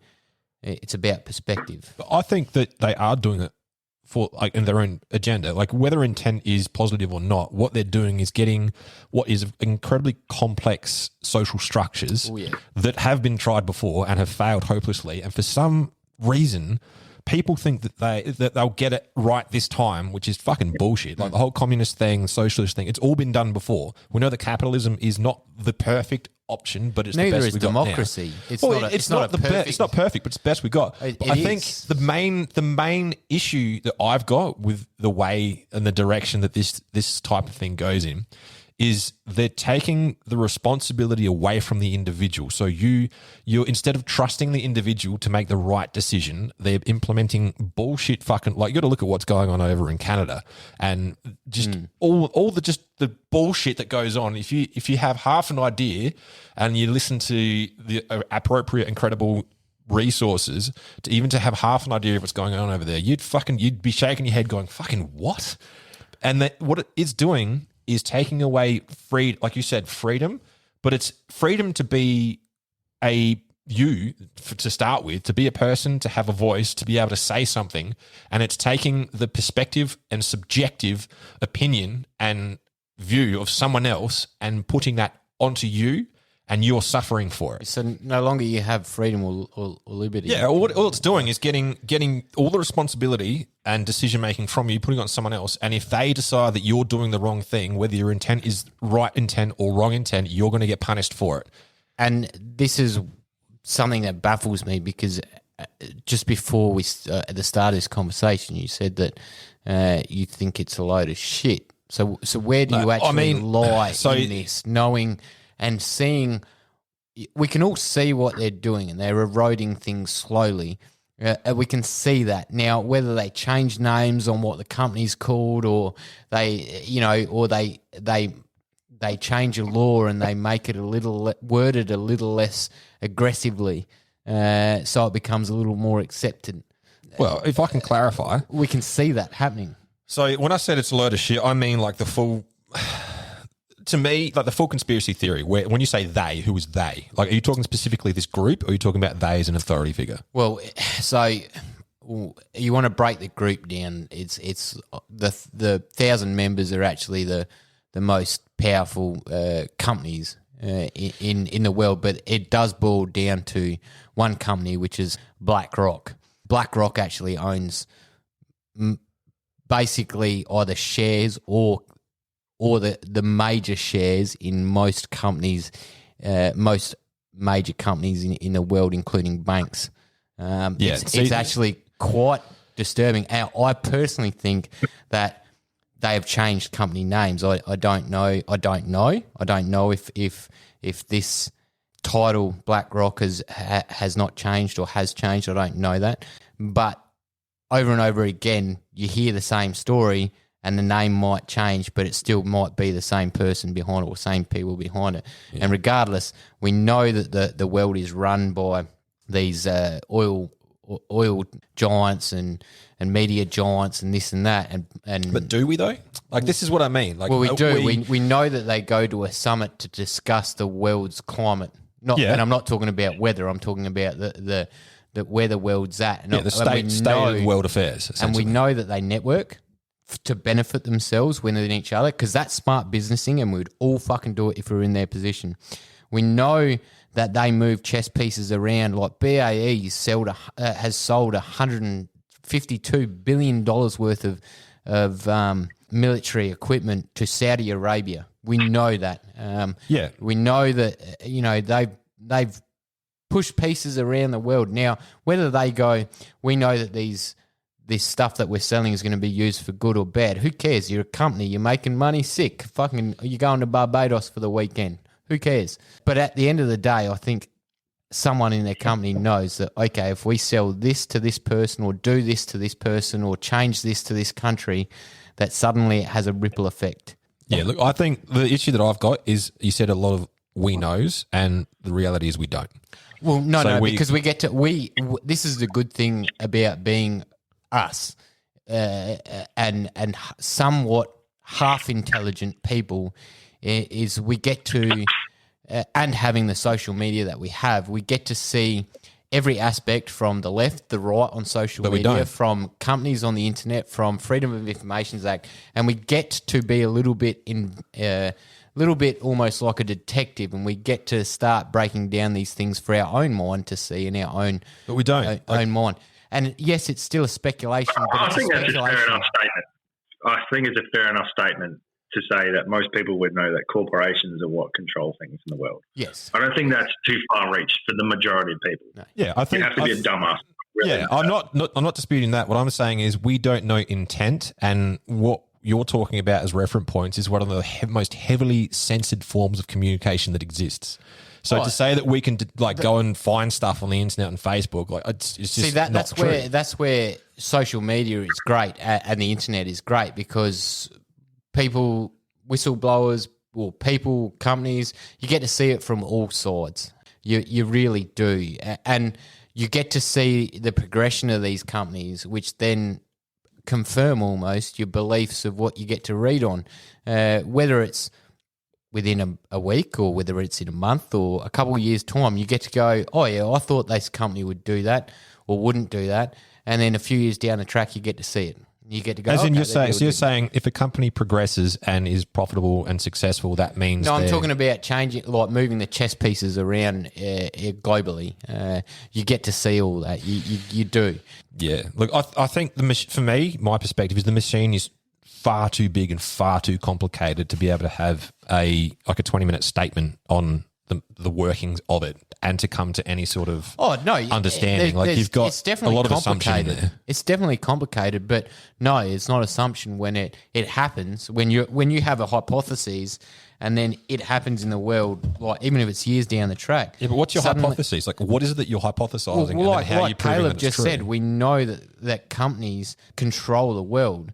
Yeah. Well, we know that. We may not have known that 30 years ago when they were still operating in the shadows, but now it's all come to light. We know that this group, the WEF, exists. We know that they have talks about these things. We know that there's been whistleblowers within this meetings or things like that that have allowed certain stuff to come out, and we can see some of the decisions that these companies have made only on a company level still affect the world and still change the world. Like what? Now, one of the big things come to mind is Volkswagen, the emission standards. Yes, they lied about it. They were wrong. They did not meet the emission standards, yet they are still in manufacturing. They may have paid a massive fine for it. Okay, that's cool. But we know that these things have happened. We know that they lied about meeting these standards, and they're still in production, and they're still quite a large company that sort of has a huge effect on people. And people still buy their cars. What effect does Volkswagen have on people? I mean, there's you're using an example of someone. You asked for an example, so I just gave you an example, mate. I'm just trying to understand what it is that you're saying by they're controlling people and like a company, like, because you're speaking about them as if all of the major companies in the world are operating in this collective dark room and they're all making decisions collectively. But I don't think it works like that. Money is power, Ryan. Do you disagree with the fact that I agree with that. I think that there's a lot of... That's all Josh is highlighting here. That's all Josh is highlighting here. So at the end of the day, money is power, and these corporations run the world. So it's in their best interest to try and shape these decisions, whether it's around climate change, whether it's a war, whether it's COVID, whether it's any... It's in their best interest to try and mould those decisions either by themselves or governments or countries at the end of the day to make more money for themselves. That's why they exist, to make money. So I understand that. Yeah, that's anyone is out to make money as a primary focus, then that straight away means that there's likely to be some nefarious fucking intentions there, because sometimes someone else has to suffer for you to make more money. No, I 100% agree with that. I mean, I might be misunderstanding what Josh is saying, because it sounds like you're saying that there's like all of the collective businesses of the world all get together in this dark room and make decisions of what the individuals should be doing. No, because you're a business owner and you don't get to go to these meetings, mate. No, I mean, the major politically influential and major business owners. A lot of the... Now, yes, you may have some companies out there that are doing fucking awesomely, that are quite steadfast in their moral compass and they don't adhere to these things. That's all well and good. Whether they last, I don't know. If you know, at the end of the day, business is business, and if you've got 10 companies that can buy you out that don't meet a collective agenda, well, they're going to buy you out, mate, at the end of the day. One day they'll buy you out because every man has his price. No, I disagree with that. No, every man does have his price, mate, 100%. Now, I'm not saying that's a monetary value. Could be a ransom value. It could be anything. But every man in this world has his price. No, I mean, as in the companies will buy you out. Or not every man. It's like there's a point where you're going to sacrifice something for something else. Yeah. But I don't think it's as controlled as you're making it sound. I don't think it's as controlled as they want it to be. I don't, because at the moment we still have the liberty to, or the ability to voice our opinions on social media. So that's a double-edged sword for these companies. And to be honest, without social media, we'd probably be worse off, because these companies would be able to, or these collective, whatever it is, whether it's for the good or bad, they'd be able to make decisions a lot easier. The whole point of this discussion is these companies, this World Economic Forum, want to assume the role of big governments, basically, and make decisions. Yeah. They want to control, the ultimate control over it all. Yeah, which there's definitely like a movement in that direction, but at the same time, there's also an opposing force that's starting to gain momentum. Not in the sense of breaking down the structure that has been in existence economically for fucking forever, since markets were invented. But I think that in terms of individual rights, and like ultimately governments are being influenced by these businesses. And I think that might be what you meant, where you said like everyone knows that the companies are in control, because they do. They spend millions and billions of dollars lobbying these governments and buying off people and making sure that the individual backing bills, backing legislation, and it is all. Mate. And just like what you said, Caleb, they're all self-serving. You're 100% correct in that. Well, hang on, this is contradictory to what you were saying 10 minutes ago. Mate. No, all I've been doing is trying to seek clarity. Like, because you said a lot of stuff. I'm just trying to understand what you're saying. I'm not against at all what you're saying. I agree with you with most of it, actually. So I forgot what I was fucking saying. I don't know what you're saying then, because you said you don't agree. Hey, no, I said I don't. I think it's a lot more complicated than what's been said. I said I don't agree with it being that simple. I don't agree with it being it's those people, like just some dark shadow in the fucking dark room at the back, and they're all out to fuck us. Controlling 8 billion people is not simple on any fucking level. Ever. Yeah, I understand, but it's also like human nature and a whole bunch of other opposing factors inside of the different economies that exist. And I think that there's just like, it sounds like when people talk about this, I just hear it as like there's this big monster hiding in the closet that no one actually has confirmation of, but we all know it's there. But I'm searching constantly for examples. I mean, I haven't done much research myself on this, and to say, this is the evidence that we've got, which is providing probability that this is the intention behind what's going on with all these corporations getting together and they're out to fuck the little guy. I think that there's a side that's trying to do that, but also think there's a side that's opposed to that happening. And I don't think it's just a collective agreement that all these big high powers have, where it's just the individual that can see it, and they're trying to trick everyone that's a pleb, and they're trying to take over the world. Are you saying Josh is presenting the World Economic companies as like the baddies, and then there's another opposing group that essentially want to do the opposite? Yeah, essentially. Whether it's so maybe not necessarily. I don't agree with that. Hey, or I don't think necessarily on the same level, as in, it's like the whole what Josh said. Like it's hard to control 8 million people. So I think there's 8 billion. Sorry, there's an element of power in numbers that can be an opposing force to this sort of thing. And are they in a position of wealth?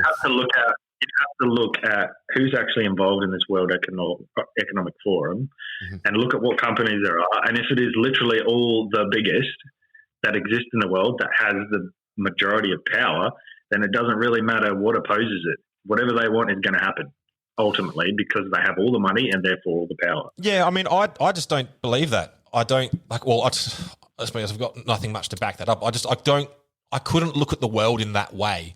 To be, it's a bleak way of looking at it. There's such a what's the fucking point? If that's the perspective that you've got. What it sounds like they want to roll out is what you see in movies like The Hunger Games or The Fifth Element or stuff, where you live in this sterile environment and you open a hatch and there's a tray of food for you. Yeah, well, that's what it's been done before. Like Hitler, that is. Essentially, a lot of the elements that they're trying to implement have been done before with Hitler, Stalin, Mao. It's not like this is new.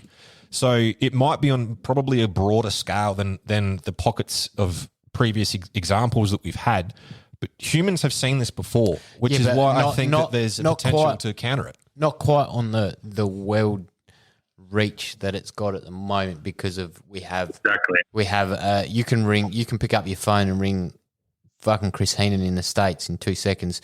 100 years ago, no, you'd be sending a fucking. I know that's what I mean though. So like it's the reach of this of whatever's happening in the world. It is worldwide. It and it hasn't been done on a worldwide. I mean, when you look at the world wars, yes, okay, they were world wars in the fact that a lot of nations came together to fight, but it was only fought on a couple slices of ground within retrospect. We're talking about this being reaching every part of the world. Yeah. Every continent. I understand that. Every acre, every whatever. They're even talking about segregating the population in this group, the great world reset. The nations will be divided, like you said. There will be obviously for and against, and the people for will live in these pristine cities that essentially get everything for free. It sounds like the fucking Hunger Games. And then people that don't adhere to it, they'll be pushed to the outskirts to do whatever. Now, I don't know what that looks like. None of us knows what exactly that looks like. We don't until it's here. Hunger Games. So where does that concept come from? Like, is their agenda? Yeah, I know, but you don't. This is what I'm saying. So you say that that's their agenda and that's the social split that they're aiming for. Where does that come from? Like, is that just someone's assumed that and assumed the intention behind the push that they're doing? You need to go to the World Economic Forum website and read their website, man. And this dude, this German fella who started it, the whole concept, it's outlined in his book as well.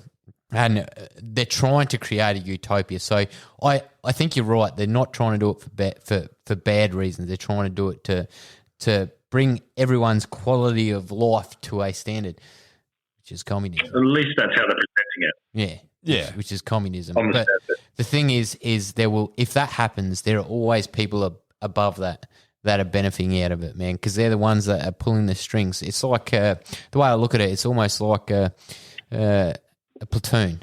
Like you have your fucking foot soldiers. You have your 2 ICs, which are slightly above that to help enforce discipline. You have your section commanders, which deal with your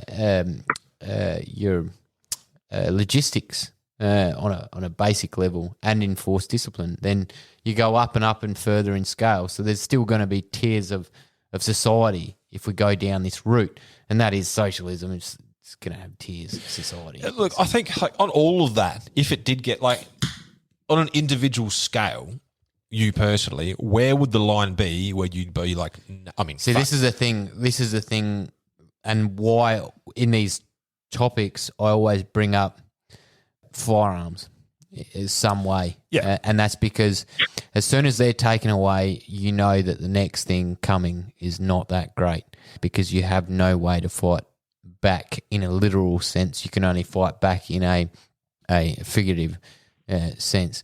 So we need to be careful that we don't have basic ways of fighting against. Now, obviously, everything needs to be verbal first, and physical is the last resort ever. But we need to be careful that that's not eroded, that capability is not eroded away and given ultimate control to an entity on acting on our behalf for the greater good. So that stepping stone for me would be if I can see that coming, and I can see that coming now, and it's frightening. So there obviously there's been gun laws changed. Well, it's not just lately. about the whole gun laws. Don't get me wrong about that. Look, it's not about that at all. It's about taking away your right to defend yourself, and we see that in legislation. Period.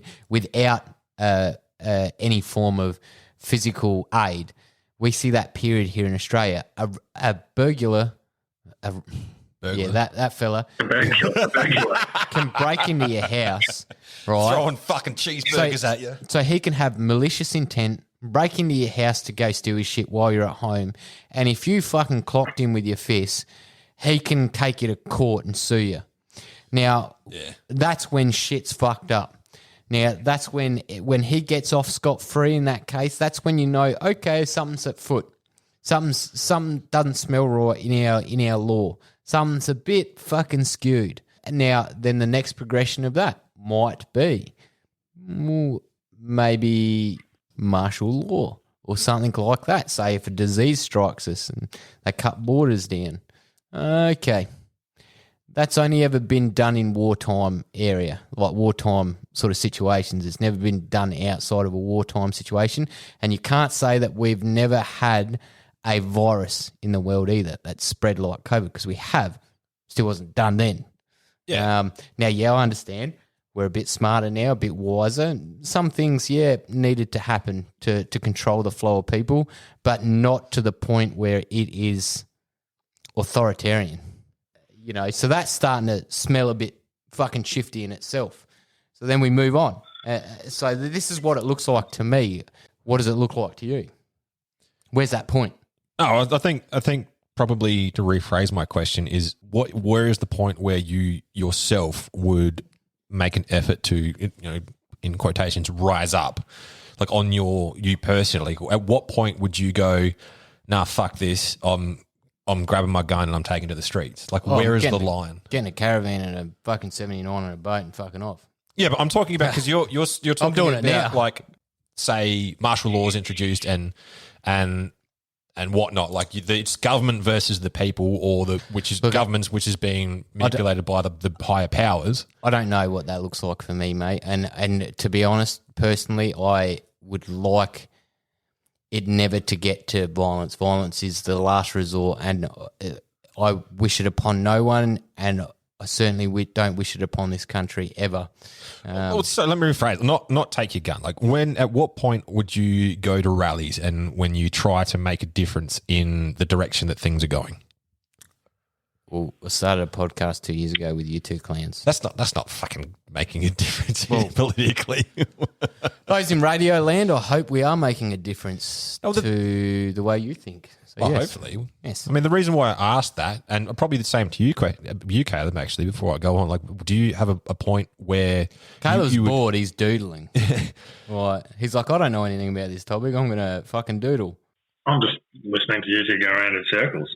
Oh, yeah, probably a little bit of that, actually. But do you have a point, Caleb, where you think that you would be impacted enough by a higher power that you would probably join a collective of some sort to try and push back? It all depends on what's being rolled out. I was very nearly there with the whole COVID vaccine because I wouldn't have gotten it if it wasn't mandatory for me to have to get it for work. There's a lot of people that was their tipping point where they went out in the streets and protested against mandatorily having to get a vaccine. So I guess I was nearly there with a few things, but then I didn't want to be out of work either. So it depends on how much of your liberty is being encroached upon. If they decided tomorrow to say we have to give all your guns back, then that's a tipping point for me. If they decided to say, well, I'm going to control your life by rationing how much electricity I'm allowed to use, how much food I'm allowed to consume, then you sort of, straight away, you're in a point of, well, hang on, why do I deserve more or less than the next guy? Yeah. What's this based on? How is a higher power dictating to me the right thing versus the society we have in where you earn what you get majority of the time? So I don't know. I guess you'd have to know within yourself. I'm not going to say, oh, well, I'm going to start riding in the streets tomorrow if X happens. I think as a collective society, we would know what that point is where, I mean, a lot of people would say governments have overstepped the mark now. But is it going to do yourself a favour if 10 people go and protest on the steps of Parliament House? Not really. So it has to literally be everybody, all of society jumping on board and going, well, fuck this, we've had enough. So yeah, I mean, it's going to have to be a major event, basically. And yeah, so the reason why I'm asking, and I'm pretty similar to you. Like, it's one of those things that I'd never considered before myself, and I think everyone should probably ask themselves that question. Definitely. If we're heading in the direction that we're talking about, everyone should probably ask themselves, where is my line? So that they can have an understanding instead of just sort of rolling with the punches and the next minute they wake up and they've got nothing. And that's the thing, though, when they make this decision, it's going to be a hard decision because it's probably going to segregate you further from the basic rights of as a human, food, power, water, etc., making this decision, that breaking point is probably going to be seen at a point where, okay, you stand up, you're going to lose a lot real quick. And not just those materialistic things either.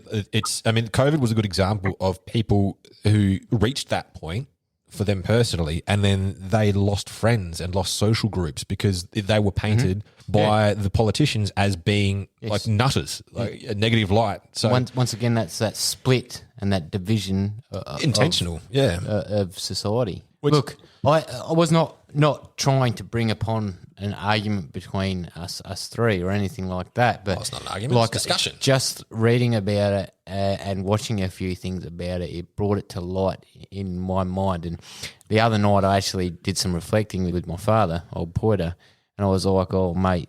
At some point, we asked ourselves that question that you asked: at what point do we say no? Enough's enough, and are we going to have the balls to stand to our decision and say no? Yeah, and I think that is fair enough. A lot of people wouldn't even have known that World Economic Forum existed, why they existed. But at least it's discussion. We don't fucking know the ins and outs of it. But the correct thing out of all this is exactly to ask yourself, what's your point? What are you going to accept being forced upon you? And definitely don't just mindlessly go along with everything that people in power enforce. Bloody oath. Anyway, that's probably enough of that. Well, that brings us around to me. So the way that I interpreted this is Jesus take the wheel without any commas and a prayer as in Jesus take the wheel away as in all wheels, as in the wheel never got invented.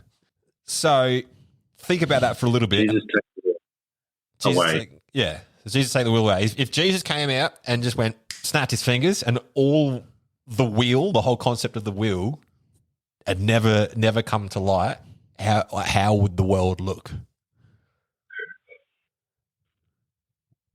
Wheelless. Josh is looking very confused. Very Wheelless. I feel like it's a pretty basic concept But just- that we would invent it. No, or, yeah. I mean, it would be quite It would what? like when they rolled the stone away from Jesus' tomb. Does that mean he'd still be stuck in there? That's a very fair point. Well, no, I believe that the stone would have been square and then it would have just been broken. So the Or stone slid. was rolled away. Yeah, as the song says. Definitely says rolled. Look, if we took that away, then you're taking cars away. Yep, You're cars. taking Most modes of transport. Well, any engine. You're taking any form of fucking industry, really. Because everything would go by sea. Most probably. That would be like the most But- used form of travel. Yeah, but in Well, the engine anything with itself- cogs, anything with gears, Yeah. anything circular and componentry. So take away computers, take away everything. Take away all technology. So it'd be horse powered Like, why would computers with a not work? sled. Because the machines to make the computer. Well, are you talking about just a wheel on a vehicle, or you're talking about wheels in general? Oh, well, just the Because if you take wheel, I away- guess. I suppose, If you yeah. take I away mean, all you could still make a wheels, computer. well, You can make a computer without a machine because it's all solid state drive now. So that's but you would never have got to that technology. You would have never have got that's come from a progression through manufacturing over the a fair years. point. Yeah. And all the manufacturing over the years has used cogs and wheels as part of a process. So you would never have got to solid state manufacturing of computers. Yeah. You wouldn't have the plate in the microwave wouldn't turn. More importantly, we'd be drinking out of rectangular cans. Oh, the cup would exist. It didn't say circular things. Well, if It's not you're like- making a circular thing, you're gonna make a wheel. Oh, it's not necessarily. I feel like that's a natural progression. Nah. I do. I honestly feel like If you're you've got a wheel-like object, you're going, oh, maybe I could roll on this thing. Oh, maybe, yeah, it's a natural progression. It's funny you should say that. How long do you reckon it took for the progression of a round circular thing to become a wheel? a year. Caleb? Well, I don't know. I don't know when wheels were actually invented. Well, this is testing Caleb's mind. You can see it exploding right now. He's like, oh, this pen, I wouldn't be able to fucking write and doodle while I'm on a podcast. Well, in answer to your question, Caleb, Music is felt tip for a ballpoint. well, the wheel was discovered, I guess. Not really invented, discovered. Bit of column A, column B, 5,500 years ago.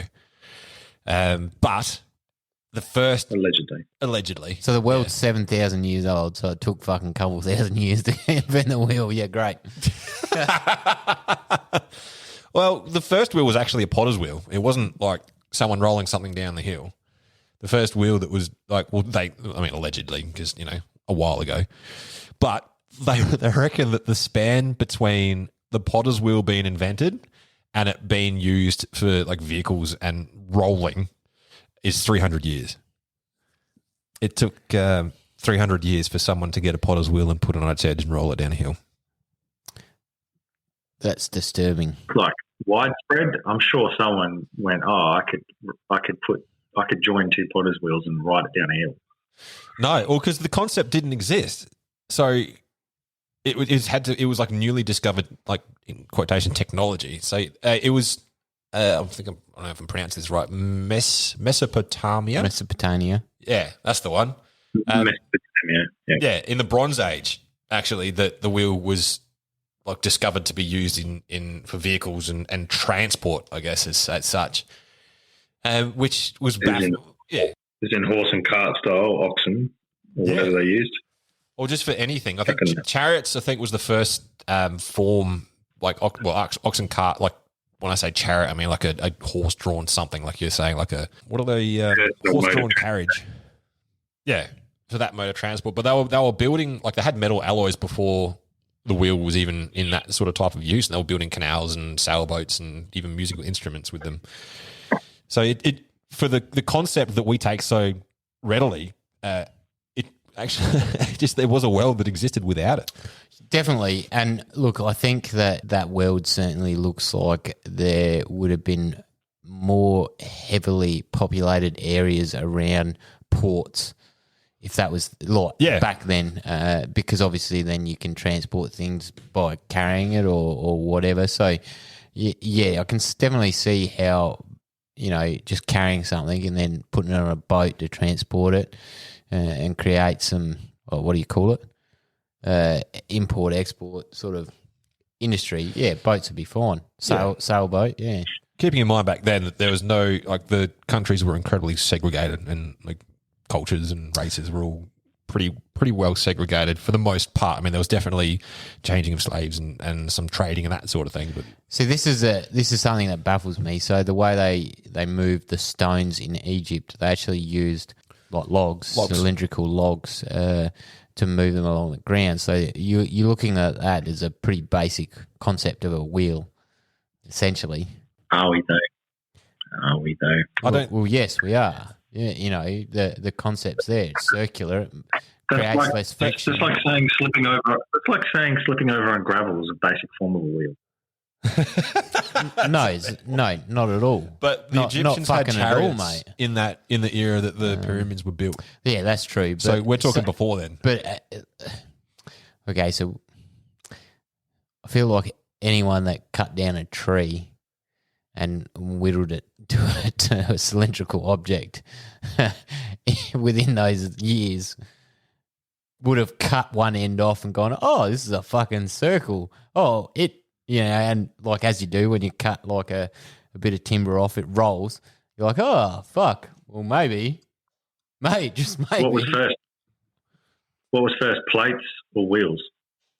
Plates. I think plates would have been first because it was in the Bronze Age and they had plates and jugs and that sort of stuff prior. Maybe they went round, maybe they were square.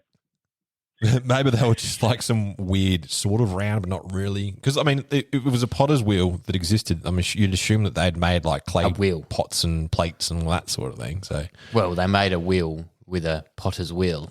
Yeah, but that was 300. The potter's wheel was started being used 300 years before the wheel for mobility was created. Yeah. Yeah, that's disturbing, man. It took 300 years to do that, but I kind of can see it because, you're doing what your dad does, and you're not really into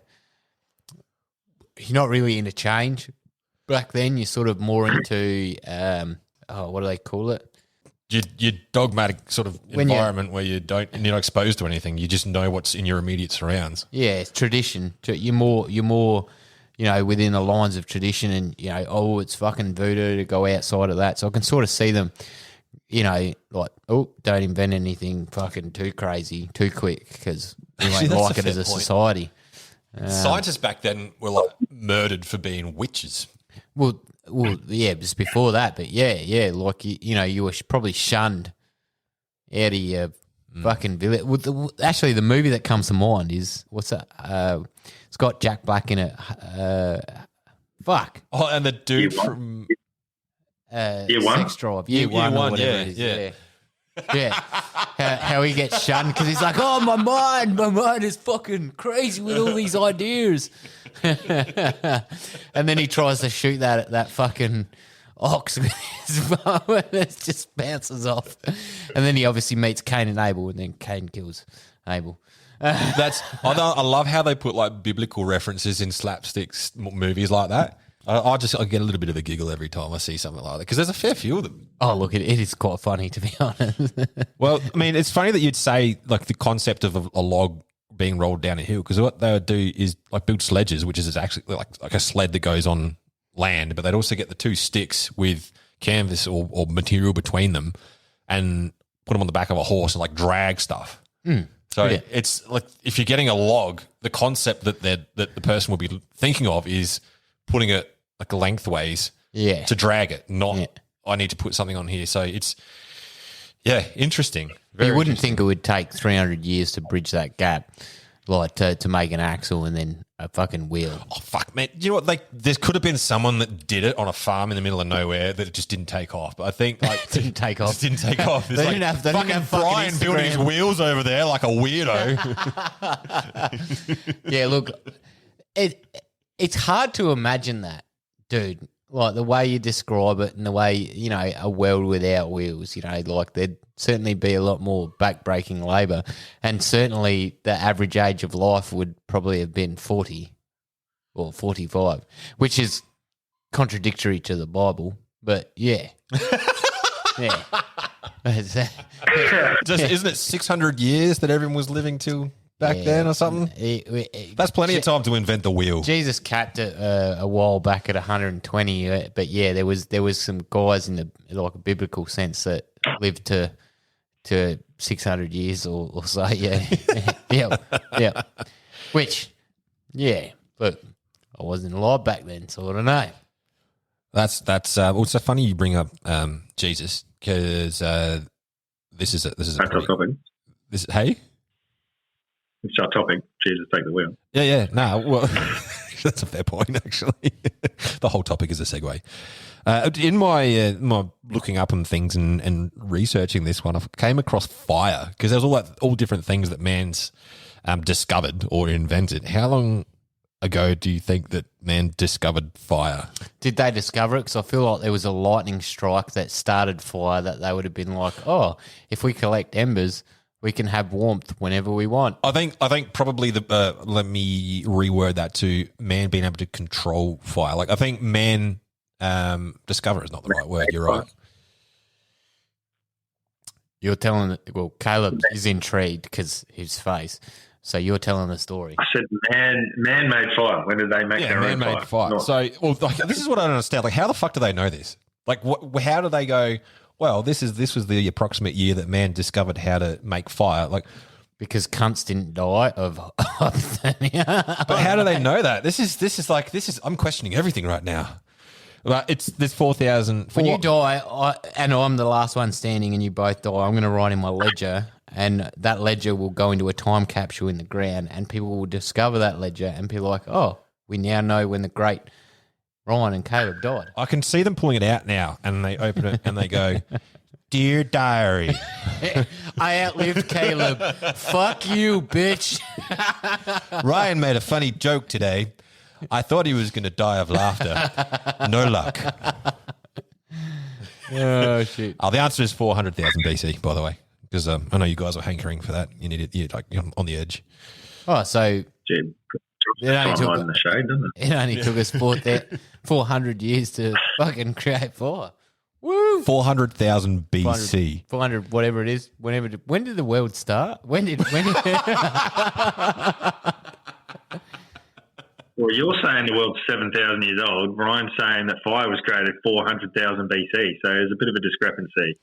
There is, but no, the world is about 7,000 years old, mate. 8,000, somewhere in there. It's just down to what fairy tale you want to believe. So do you want to believe evolution, or you want to believe creation, or you want to believe the World Economic Forum Nah, well, exists? there's It's all just whatever you choose to believe. So we're getting down to a topic here. There's actually some published papers on carbon dating is wrong. It's not actually a There's also some accurate published thing. papers that say fairies exist. No. Oh, there actually is. But then they decided that was an offensive term, so we weren't allowed to call them that anymore. Yeah, you can't say fairies. You have to refer to them as little people, but then they get confused whether it's He dwarves missed or what you midgets just or said, not. Caleb. He completely missed what you just meant.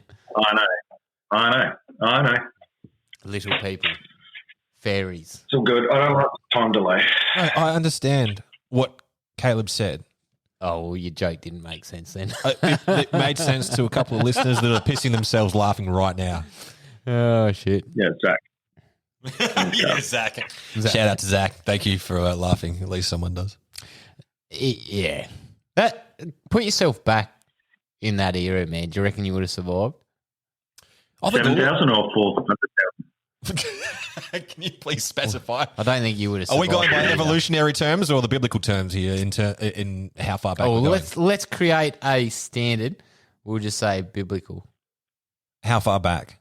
We're going 1,000 years into the world. Were the dinosaurs around then in Nah, the biblical dead. sense? So the dinosaurs died before Noah. humans. Yeah, it's sort of like We're talking like Noah or Abraham times So, there. so we're talking about pre or post world flood? pre. Pre-world flood. Fuck yeah. Let's party. So assuming that there's, We're going to die anyway. megafauna and everything's massive and we're going to die anyway, we'll probably only live till we're like 12 because that's the life expectancy. syphilis. Yes. Syphilis hasn't even been invented yet, man. Die of the common cold, Fucking hell. which is in plague proportion. Yeah. Close the borders. No, look, every man likes to think he'd survive back then, like in caveman times. Like, but I don't think any of us would fucking survive. No, in those like where there's no way. Like, I'd make it till 3. And I reckon you'd die if you weren't going to make it past like 5 or 6. You'd die within childbirth, and then I reckon sort of 6 to 12, you're going to be weeded out by your own people. So if you're not strong enough, they're going to fucking just kill you. So that cuts the population morbid. down by like 90%. do they kill the little ones? Yeah, it's like Sparta, bro. They So hold you're you up fucked. over a pit and they're like, inspect you, and if you're no good, they're like, fucking make another one. Oh, fuck. Speaking of throwing things into a pit in no way at all, let's move on to the ND. Let's do it. ND! ND! Indeed. Negligent discharge. All right, what do you got for us, Caleb? All right, well, yeah, I've got ND. Can I just ask, while we're on ND, are we officially scrapping just Joshing? Nah. This week was not done because I was quite busy with. We just need to refine ND, but no, I was quite busy in my personal. You mean life. refine just joshing? Yeah, sorry, refine just joshing. Well, are we shelving it for the rest of the season, or are we bringing it back? Nah, We're bring it reviving it. I just want to know the other ones. Nah, bring it back. People want to know, man. Yeah, we got to give the people what they want. We'll bring it back. We'll just refine it. Maybe do a bit of think tank. Maybe yeah. Maybe we should call it just Ryaning, and I'll take Disagree some with questions. everything. just Like, disagree with everyone. 7, I disagree. It's not 7. It comes after 6. No, it fucking doesn't. Green doesn't exist, fuckers. It doesn't exist, man. It's a fucking made up bullshit term that people use for the colour blue. I am not even going to describe how bad that joke was. Maybe we should just call it Ryan and or Josh. Just be better. We should just be better. we should call it what pumps up Caleb. Actually, What pumps up his jam. yeah. Anyway, we are Okay. digressing. What have you got for the ND, Caleb? All right, ND. Back prior to my days of being in ISO, Oh, wanna fucking take you- 5 days, 3 hours, and 17 minutes ago. Fuck, it was the hardest thing I've had to do in my life. Sorry, mate. The I incident. said I want to take you back before then, and also 5 days feels like about 5 years, mate. Yeah, I can relate to that. It's not great. Trust me. Anyway, so back when I was still at work, I was doing some work down south, and it required me to take a trailer load of shit to the dump. Now, there is a certain dump in the southern suburbs of Adelaide, which I won't name, but I certainly want to shame because they were complete fucking idiots. And what I couldn't believe was, most of the time when you go to the dump, the bloke's pretty easygoing, the guy that you pay the money to, and they say, "Oh, how big's your trailer? 7x4, 6x4, whatever it is, caged, flat. What sort of gear you got on?" And I had probably a 3/4 full 7x4 trailer with general rubbish in it. Like we just fixed up a whole house. There's a bit of like gyprock, general building rubbish, some like land, some like tree clippings and all bullshit like that. So it's a general load of crap. Go in the dump. Straight away, I can tell these guys are different at this dump. The guy's like, what do you got on, mate? And I told him, and he's like, "Oh, I'll just get out and have a look." Most places, they don't give a shit. You tell them whatever, and they'll go, "Oh," sometimes they even give you a discount. And I'm like, "Oh, I'll just put it through as 6x4, and they'll discount it." This guy got out, walked all the way around the trailer, inspecting it like he was the bloody police. Like, and then he goes back in his booth, and then he's just sitting in there for a while, and I'm like, what's going on? And then he came back with a price which is ridiculous. There was definitely no discount, so I'm like, all right, I'm paying full whack here. Anyway, he's talking to me through, like, he's got this bloody Perspex screen up. So there's all this machinery within about 10 metres, no joke, of you, making all this noise, and he's mumbling behind the screen. So I'm like, sorry, where do you want me to take that? And he's just like, he said it about 10 times, like, bay such and such, but I could not hear him. And I ended up having to, like, open my door and get out and go, dude, I can't fucking hear you. Where do you want me to go? And he's like, Bay. Then he came to the window, Bay 5. I'm like, all right. So I started driving towards Bay 5. Already by this stage, I'm fucked off. So I get to Bay 5, and normally when you take a trailer to the dump, you reverse it up to a pile of shit and dump it all out, right? And normally you would go to one side of some dumps, there's just a pile, and you reverse up, dump it, and add to the pile. Other dumps, you used to be allowed to, like at a waste transfer station, reverse your trailer up and dump it into the container. They don't let you do that at any dumps anymore.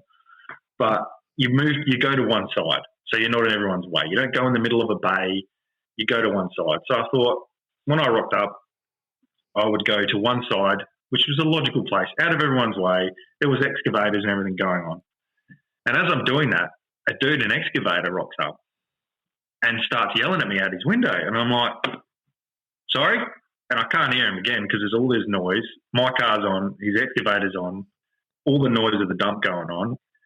And again, I'm like, get out of my car. I'm like, dude, I can't fucking hear you. So he finally gets out of his excavator and yells at me. He's like, go over to this pole. Like, go next to the pole. I'm like, okay. And I'm thinking, why would I go next to this pole where there's an excavator tipping and moving like piles of rubbish around? I'm like, that's the least safe place I could possibly go right now. And I'm in the way of everyone. So I reverse up next to this pole, start undoing the ropes on the trailer. And another guy in an excavator gets out, walks up to me and says, no, mate, you have to be right in as close as possible to this pole as you possibly can be. I'm like, dude, I'm a metre from it. He's like, no, you need to be close because there's trucks coming in and out of here all the time. You're going to be in people's way. It's not safe. I'm like, dude, I couldn't be fucking closer to this thing. What do you want me to park on top of it? He's like, nah, you need to be closer. So I get back in the car. I reverse. I just went forward and back. Like I might have got, I don't know, 20 centimetres closer to this pole, not right next to it. And then this guy who had a skip business reverses in his truck right next to me. And I'm thinking, this is where they allocate the skip guys to dump their stuff. And I'm right next to him to the point where I actually have to avoid him. So now I'm not safe because there's a skip being unloaded right next to me. And I'm going, I said to the skip guy, I'm like, what the fuck's going on here, man? Like, instead of putting me over there where it's safe, where logic would tell I should go, they put me right here next to you, and you're just about dumping shit on my legs. Like, what's going on here? And he's like, dude, I was in your position years ago with these guys. Don't worry about it. They're all like that. They're assholes. They're all good with me now. I've learned how to talk to them. And I'm like, excuse me? He's like, yeah, man. Like, doesn't make sense what they've done, but they're just like that down here. And I'm like, this is the weirdest dump I've ever been to in my life, where they're literally putting people in harm's way and in the most illogical position and having fucking attitude about it as well. Like, I couldn't believe how much of an arsehole all the guys at this dump were. From the guy, the cashier, to both of the excavator operators. And people in Adelaide might know which dump this is. I won't name it. But yeah, I reckon I know which one you're talking about. It's in the southern suburbs, put it that way. Yeah. And in my experience, I've been to dumps all over Adelaide. Everyone's easygoing. There's one in the northern suburbs that near where we all live, which is the most laid-back place ever. And there's like this real cool chick on the front desk. Like, most places are just chilled, and it's a dump at the end of the day. Like, you're taking your rubbish there. Don't take it seriously. So this place just shocked me, like how ridiculous these guys were. in that it was like, I don't know, it was like they were the fucking law. They just had rubbish And they were just attitudes. above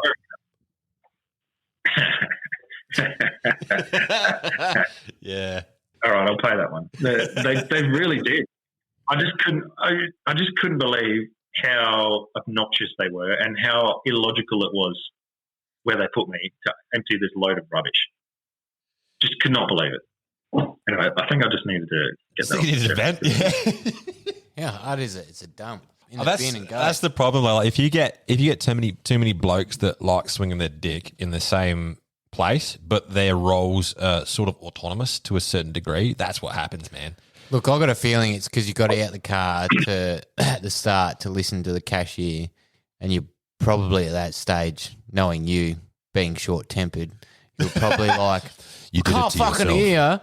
And then he's gone, oh fuck this cunt, jump on the radio and be like, give him the fucking old mess around. It's what you were happened, wearing. mate. You were asking for it.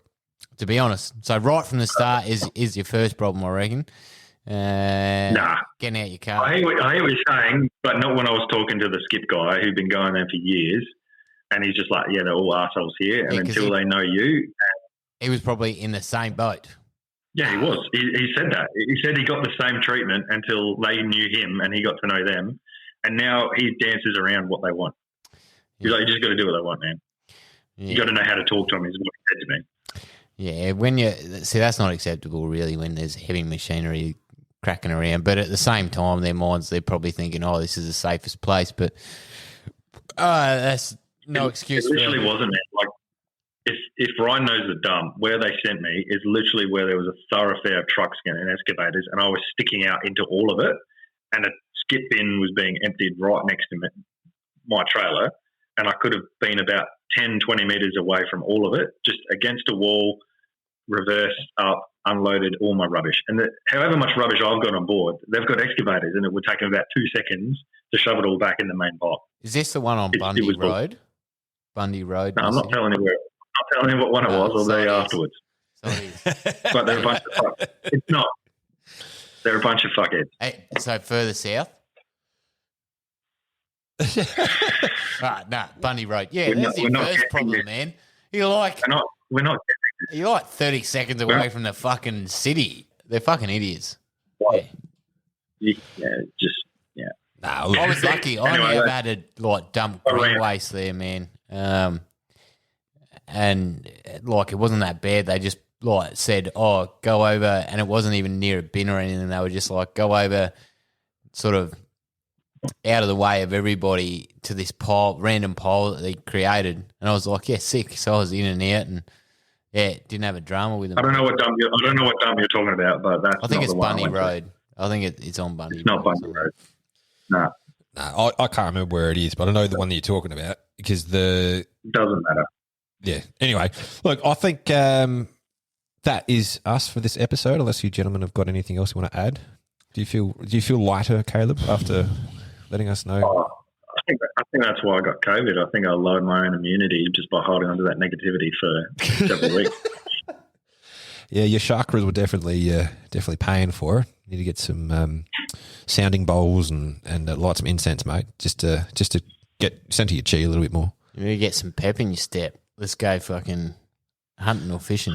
Message me privately and I'll tell you. I didn't hear him. What did he say? I don't know. I'm just laughing I because didn't he's hear him. laughing. Anyway, I think we'll wrap Oh, it I up can say here. anything. We'll wrap it up here. Ladies and gentlemen, thank you very much for listening to what was a very interesting conversation that we've had. I've been Ryan and I've been Josh. I've been Camp Mum COVID Caleb. Cam Mum COVID Caleb.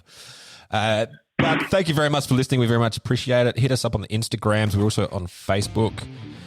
Tell your friends, tell your mum, tell your grandma and your granddad. All right, dude and dudettes. We will catch you next week for another out. episode.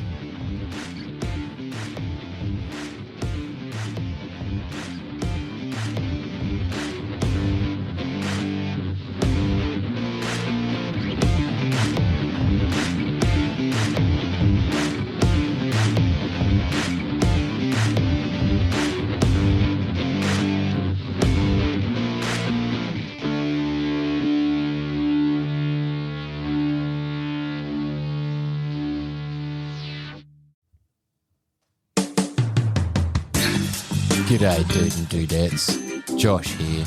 Do you find it hard to keep your long, hard barrels free from gun STDs? Maybe you need a clean out of your bore. If this is you, jump on over to highcaliber.com.au and use the promo code SENDITMATE to receive a 10% discount on all your gun cleaning needs. And remember, it's sexy to support Australian-made products. Everyone here at Send It Mate uses High Caliber, and we can promise you that it'll keep your firearms free from those pesky gun STDs.